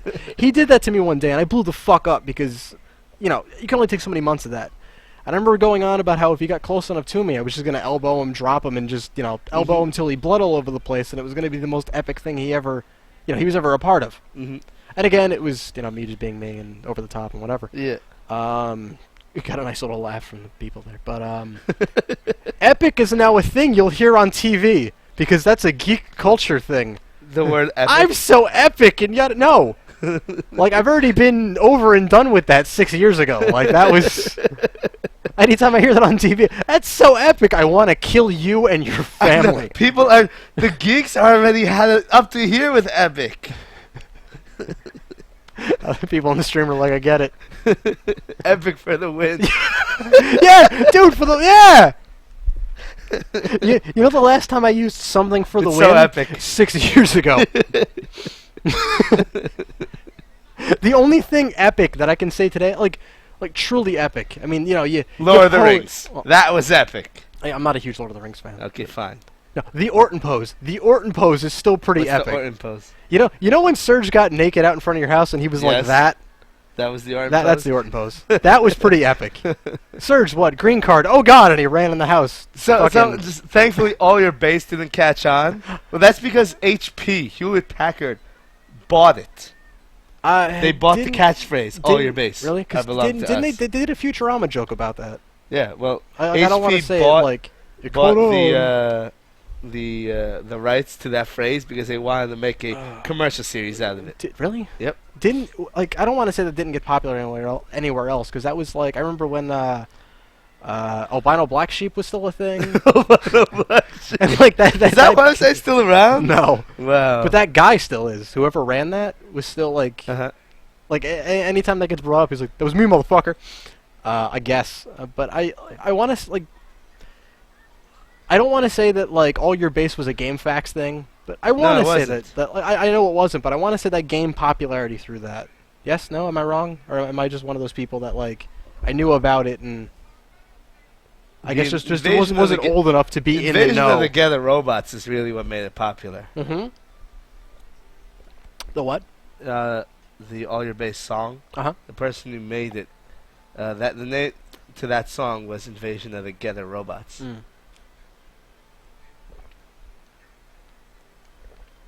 Yeah. Although most internet memes can be traced back to Jaxel's Pokemon fan website. It's kind of sad.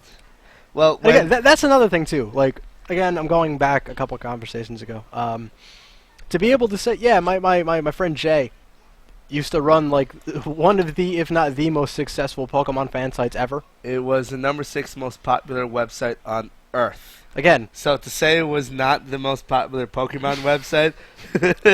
Again, kind of nerdy, pretty fucking cool. It's like I know that guy. That was in 1999 when not everybody was on the internet. Exactly. I mean, I've had the internet. If you look at like since I was the 9 number years old, 6 so. most popular website right now. 96, 97. The number 6 most popular website right now is probably MSN.com. Yeah. Like so something to be like the that. numthey most popular website back then, even then, was. To be like, yeah, IGN, they got a website, and I think they did they ever have a magazine? IGN? Yeah.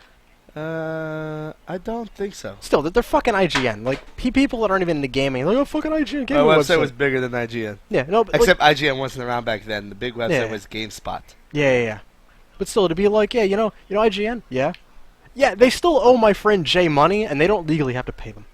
Oh, yeah, that's right. That's She's right. like, fuck those motherfuckers. That's right. IGN Snowball owes me $2,900, those bastards. Yo, exactly. Like, again, kind of nerdy. Like, it's not one of those things that are put, like, you don't want to open that with your icebreaker. Kind of nerdy, really fucking cool. But legally, they don't ever have to pay me because they declared bankruptcy. Like, pretty fucking cool. I completely forgot about that. I guess IGN was around I understand that back you're sitting here, Jay, but shout out to Jason Axelrod for being the fucking man. Like, I don't care what anybody says. You can shit on Jay all day. then. Well, everybody owes me money. I owe you money. You do? I don't know.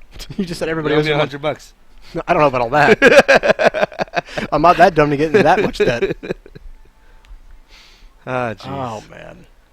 I do miss those days of having, I just miss those days of life being simpler. I know, being in high school. Dude, that was what, 90, 97? For me, that was 99. Okay. Yeah, I was in elementary, middle school. I was in high school making more money than my teachers.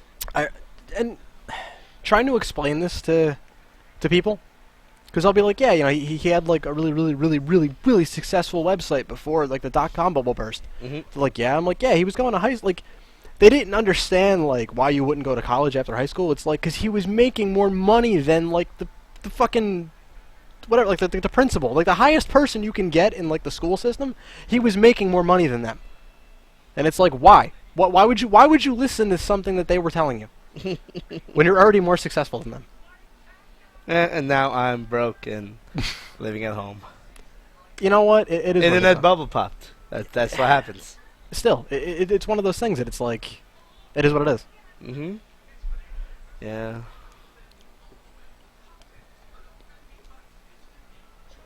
Again, What kind the of hell? pretty fucking cool. Chevy Chase. That's another guy. He's broke, so he's doing all Old Navy commercials. He doesn't have enough money for his Coke anymore. Who cares? That guy's never been funny, let's be honest. Chevy Chase, no, he Fuck hasn't. Chevy Chase. And that's the thing with a lot of those SNL guys, like him and Steve Martin. Steve Martin was okay. Steve Martin was hilarious. Yeah, like he's got his moments. Steve Martin now makes me want to kill myself. Dirty Rotten Scoundrels. That's a pretty funny movie. Come on, that alone is like, okay. Did you ever see Bowfinger? Yes. Fucking great. It was okay. I don't know, just the whole fact that like I've never Eddie been Murphy's a fan character isn't in of- on the joke is funny. I've never been a fan of that girl. What was her name? I don't know. Oh, Heather Graham? Heather Graham. I always thought she Titties, was a bad actress. Yeah, but I could always watch Dirk Diggler for that. Boogie Nights. Touche. She did full frontal in that movie. Yeah. What was I gonna say? She's like, she was good on Scrubs. Yeah, I guess. Heather Graham. Scrubs is a good As a show. psychiatrist. Yeah, she was a I don't know if she was a psychiatrist. Psychiatrist. Was she? Yeah. I don't know. Shows on every fucking day on Comedy Central. And I'm okay with that. Like that's one of those mindless shows that like Is Hacker okay? Make sure he's still breathing. yeah, he's breathing. Okay. Hacker. You're it? Okay, good. You okay? Yeah, are you sure? Hacker. He's okay. I know. I'm being an asshole. So what are we talking about? I can't believe we've been talking for about 3 hours now. And it's probably it's probably one of the higher like live stream counts we have too. Yeah, we usually only get like 30 people to watch this Dark Souls stuff. Well, I know like one of the ones was like 60 people. I was like, what the fuck? 60 people. They're watching this right now? Well, usually there's 60 people immediately as soon as we go live because everybody who follows me gets a notice that, hey, we're live. Yeah. Check us out. So everybody clicks this, oh, they're just playing Dark Souls and closes. This isn't Marvel. Fuck you. We only care about Marvel. When's Marvel? What's Marvel, baby? What's Marvel? Which is a shame because I don't think we start hitting our stride till, like, at least with the Dark Souls stuff, till maybe like an hour in. Yeah, once you've, settled in. Exactly. Then it usually gets. I don't want to say it's the most entertaining show, but it's still pretty funny. Uh-huh. I mean, it's like Hacker was saying, it's hard for him to do commentary while he's playing a game that you need to like focus on. Yeah. And I don't know anything about it. So like. And last week was especially bad because I wasn't paying attention. So it just turns into. Just watch Hacker play. Yeah. Oh, and I apologize for not being here last week. Because I did want to come out. But, yeah, I wasn't paying attention last week, and you weren't here, so it was really bad. But no, I ended up getting, like I was telling earlier, I ended up getting out, I ended up getting done with shit around like 10, like 9, 10 o'clock. And then a friend of mine hit me up, and she was bored, and I wasted my time with that. You wasted your time? Oh, yeah, totally not worth it. I'm not even getting into it. Okay, then. Not even gonna bother shouting her out. I know she's not watching. Well,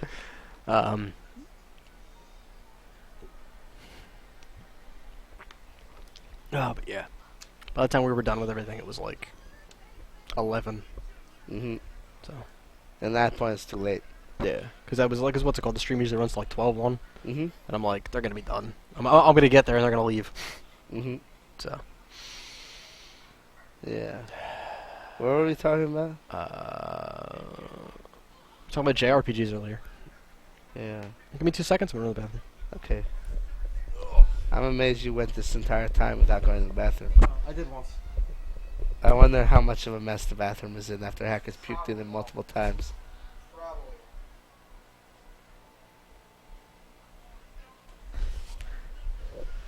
Febreze, blah blah blah, went PlayStation All-Stars. Hacker moved, yeah, he's alive. I'm not a fighting game fan, just here for the commentary. Well, Crazed, thank you for listening to our commentary. If you're not a fighting game fan, you mind if I ask you how you came to this channel?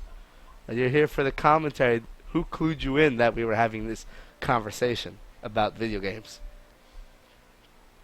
Shoot, I should be a programmer hanging out all night playing video games. Ragnarok 64, there's... Oh, Dark Souls. Stumbled across it on Dark Souls. Okay. We were playing Dark Souls. We were doing Drunk Souls, Prepare to Drink, which is why Hacker is now currently passed out and having puked all over the bathroom. Fuck you, Hacker. See, Hacker gives his thumbs up.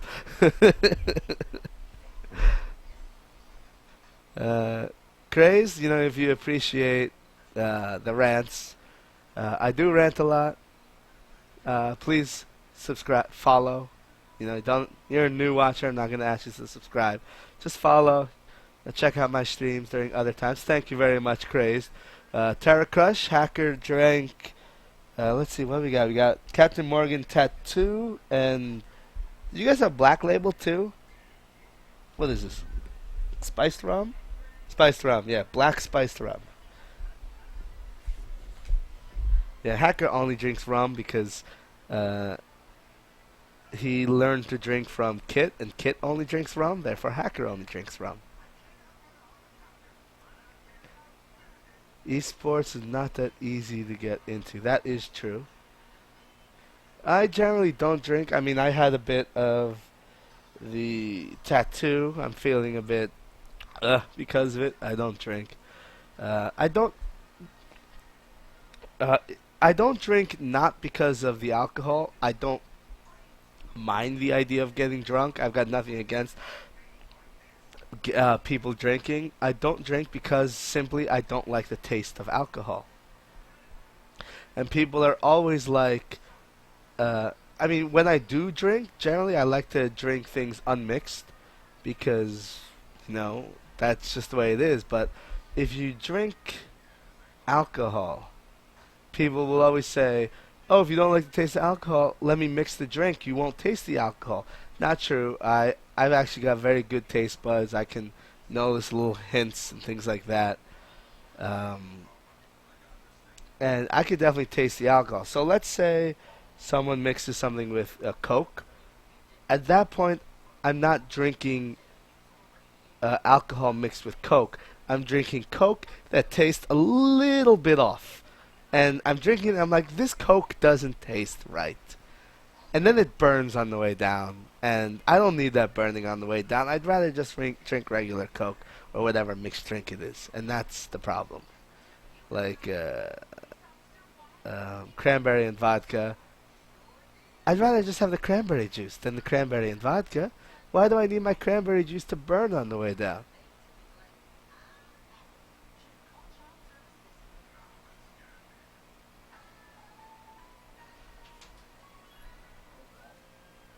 What? The bathroom? Yeah, hacker fucked it up, right? Wait till I'm back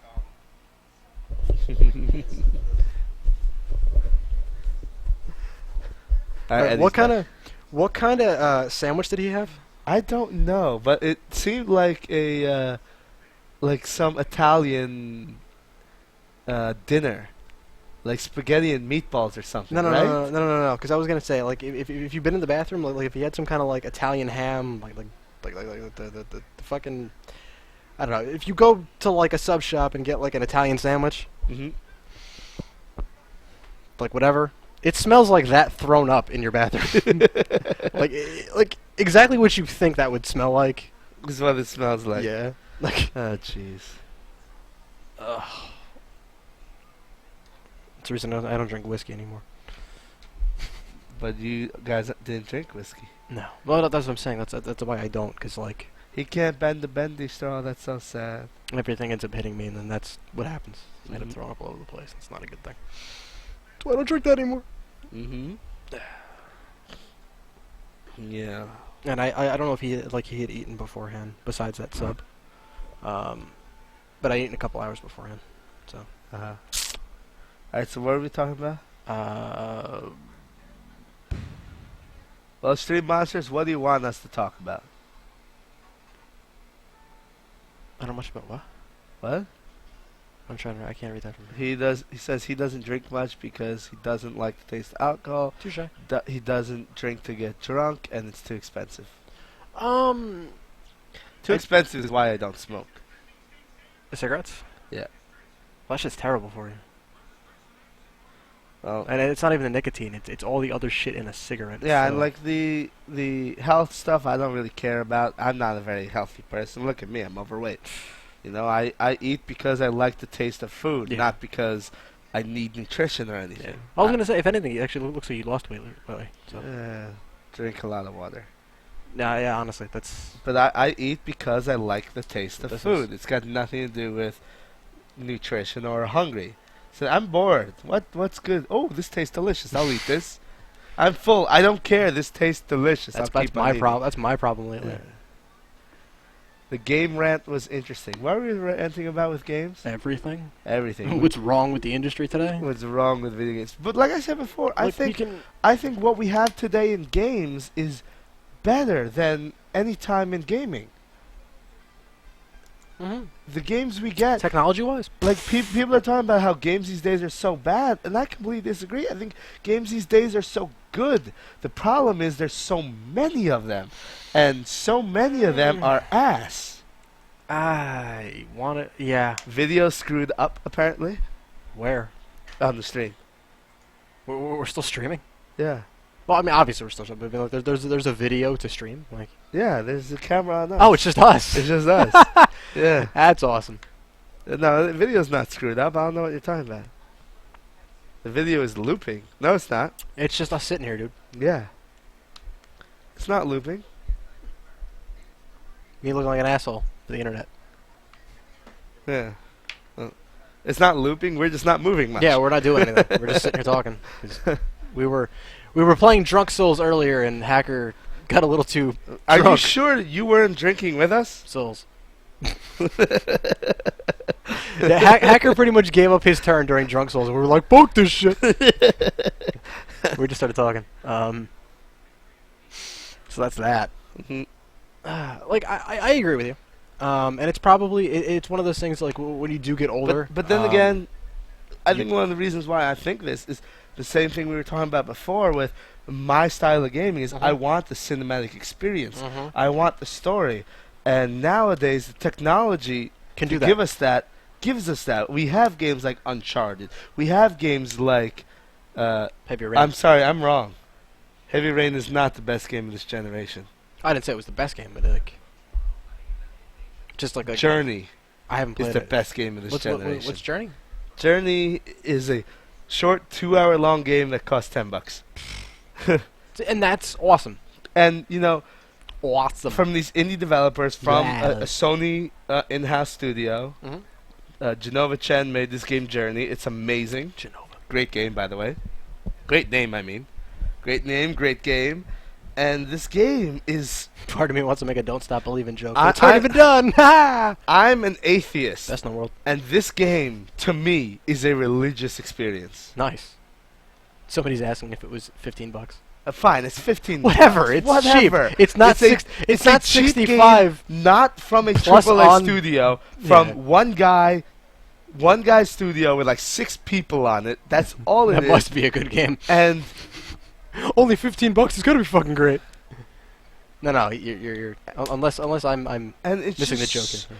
And you know the gameplay.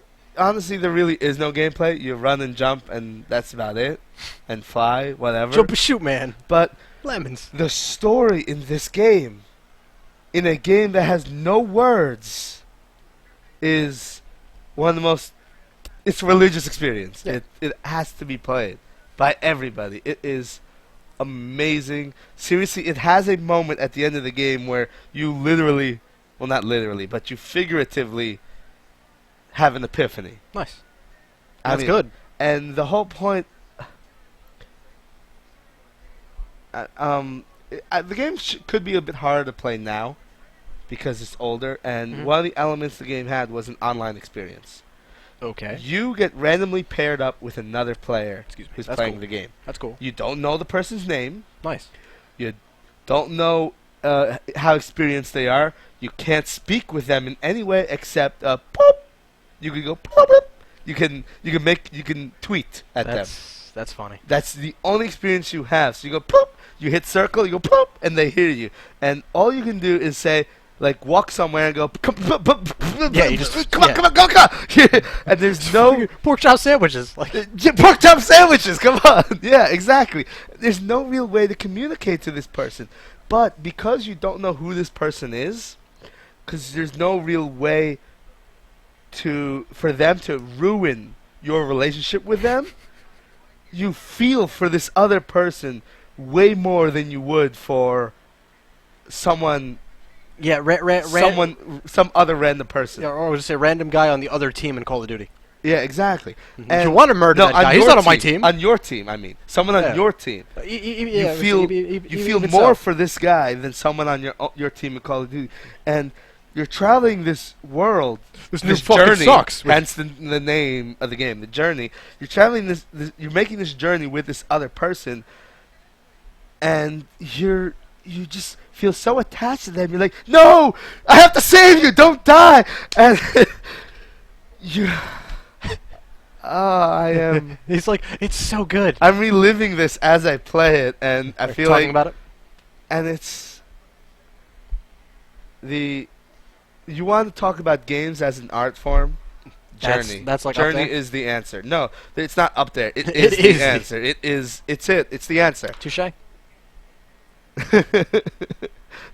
I may check that out. I have like $20 on my PSN account. That's just been burning a hole in like my internet wallet. It could be. I'm not sure you're gonna have the same experience now because the kinda know game's it's coming. almost a year old. No, not that you know it's coming. Yeah. Well, dude, I've been so far gone from like. No, the current game gaming. is now like almost a year old, so the number of people who are playing it is nil. Especially since it's only a 2-hour long game. Right, So the chances of you running into Someone another that's still player, playing it, yeah. another person to, you know, Makes sense. to accompany you on this on the this game on this journey. is so slim that Yeah. Are you about to start crying? it's such a good game. It really is. And that, I think, is the best game of this generation. And that's the problem. And that's the problem. That also goes back into what we were talking about before. If big companies like EA, Activision, Capcom just fucking crank out of the men. don't start shaping up and cranking out these sequels. We gotta make another $1 million this year. It's fucking more football. These people, Call of Duty 17,000, shooting more faggots. Yeah, like, these people like Genova Again, Chen I or don't mean that in a Jonathan bad way. Blow are going to be able to just sneak up on them. I'm laughing at the stream from here. Ooh, football. Football, whoa. Just gotta crank out more fucking sports games every year because we gotta make another $12 million. Yeah.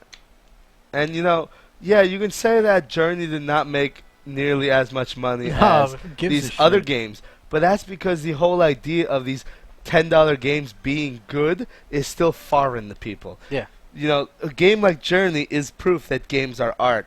And as people are learning, PSN users know about Journey. Everyone who's got PSN knows about Journey. They're like, oh, because word of mouth has gotten people to buy the game.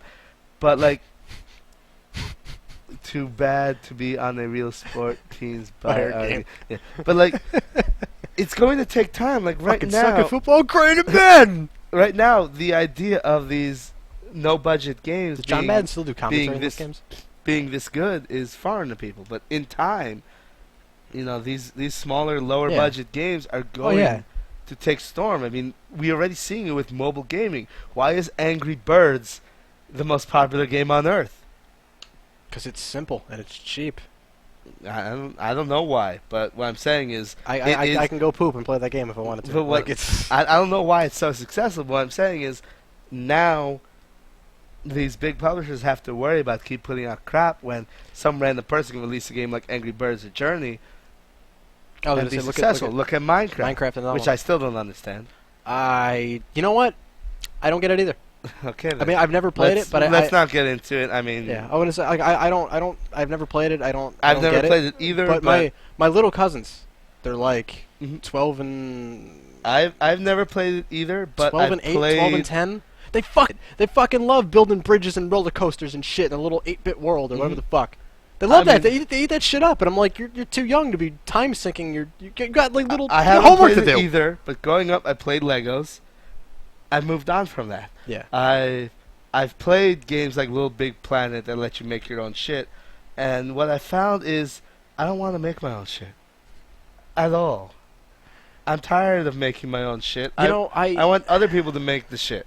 And I agree. I look at Minecraft and I'm thinking, I have no interest in making my own game. It's the same thing I said. Everything is coming full circle in our conversation. Of course. It's the same thing I'm talking about before with open-ended gaming. Yeah. I don't want to be given options. I want linear gameplay. Yeah, you want the story. I'm an advocate for linear gameplay. Yes. I want the story. Yes. And when you have games like Minecraft or have games with 20,000 different endings, you don't have that linear story. Yeah. What I was gonna say was just I guess to kind of build on that, or to, I guess kind of agree or not agree with what you're saying. I don't really know how I can put this, but like I agree with you in like if you're gonna give me a story, give me a story, like Chrono Trigger. Chrono Trigger, you know, great story, and I think that's the exception to your rule, having like 18 million different endings. Well, the exceptions to my rule are Chrono Trigger and Heavy Rain. Yeah. Because even if there's different endings, the story doesn't change. Yeah. Because it's still the endings in those games, well, in Chrono Trigger, the endings of the games have less to do with the story and very minute detail differences. Yeah. And with Heavy Rain, the story really doesn't change based on your actions. The only thing that changes is the outcome. Yeah. But my point was, if you're going to give me a story and you're going to have me play through it, I'm not a big fan of the silent protagonist because they're like, well, it makes you feel like you're that guy. I don't want to be that guy. Yeah. Like, I don't want to be Chrono. I don't want to be Link. I don't want to be Mario. Like, I don't want to be the silent protagonist. I want to Like, be the reader. No, it's like, if you're going to give me a story, give me a story. If you're not going to give me a story, let me customize that motherfucker, because I want that to be me. I want... Like, Yeah. I don't want to be wanna be the Naruto. reader. I don't want to go cosplay as motherfucker. I want to be me. Mm-hmm. Like, I want to be... it's either give me one or the other. So, like, if you're going to give me 17,000 different endings, like, open that world up and let it be customizable. If not, give me a story. Mm-hmm. Like, one or the other. Don't give me that half-assed bullshit where I'm somewhere in between. GoFuckYourself.org/donate. It's 8wayrun.com/eat a dick. I wish. No, seriously, that's a working URL. Is it really? Yes. You know what it goes to? What does it do? It's a donation form. That's beautiful. 8wayrun.com/eat a dick. That is beautiful. Mm-hmm. Oh, God. It brings you to a donation form.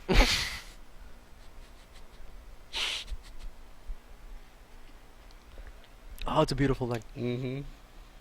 Why? Because Malice kept saying 8wayrun.com/eat a dick in the chat room, and it was always a dead URL. So I said, come on, man. I'm getting errors on this stupid shit, and it's filling up my server logs. So I said, you know what? Let's just make it a real URL. And because, you know, he always promotes it. Oh, yeah. Even before it was a donation link, he kept putting that in. I hope he still does. I haven't seen him since, like, the last time I was here for a tournament. Yeah, well, the last time I had the tournament here was a while ago. Yeah. Oh, man. Good guy. Yeah.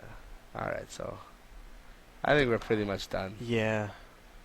I think I'm it's sober. 1:15 now. I can't believe it's this late. Yeah. We've been I'm chatting sober. for the past 3 hours. Yeah. Can't even say I've ever been, like, hammered. The hacker is fucked. Yeah, dude. He puked on his glasses. That's awful. Mm-hmm. I mean, it's a little funny, but that's awful. Like, oh god, he's gonna have to clean up the bathroom dude, before he leaves. Like, and that's the thing with me.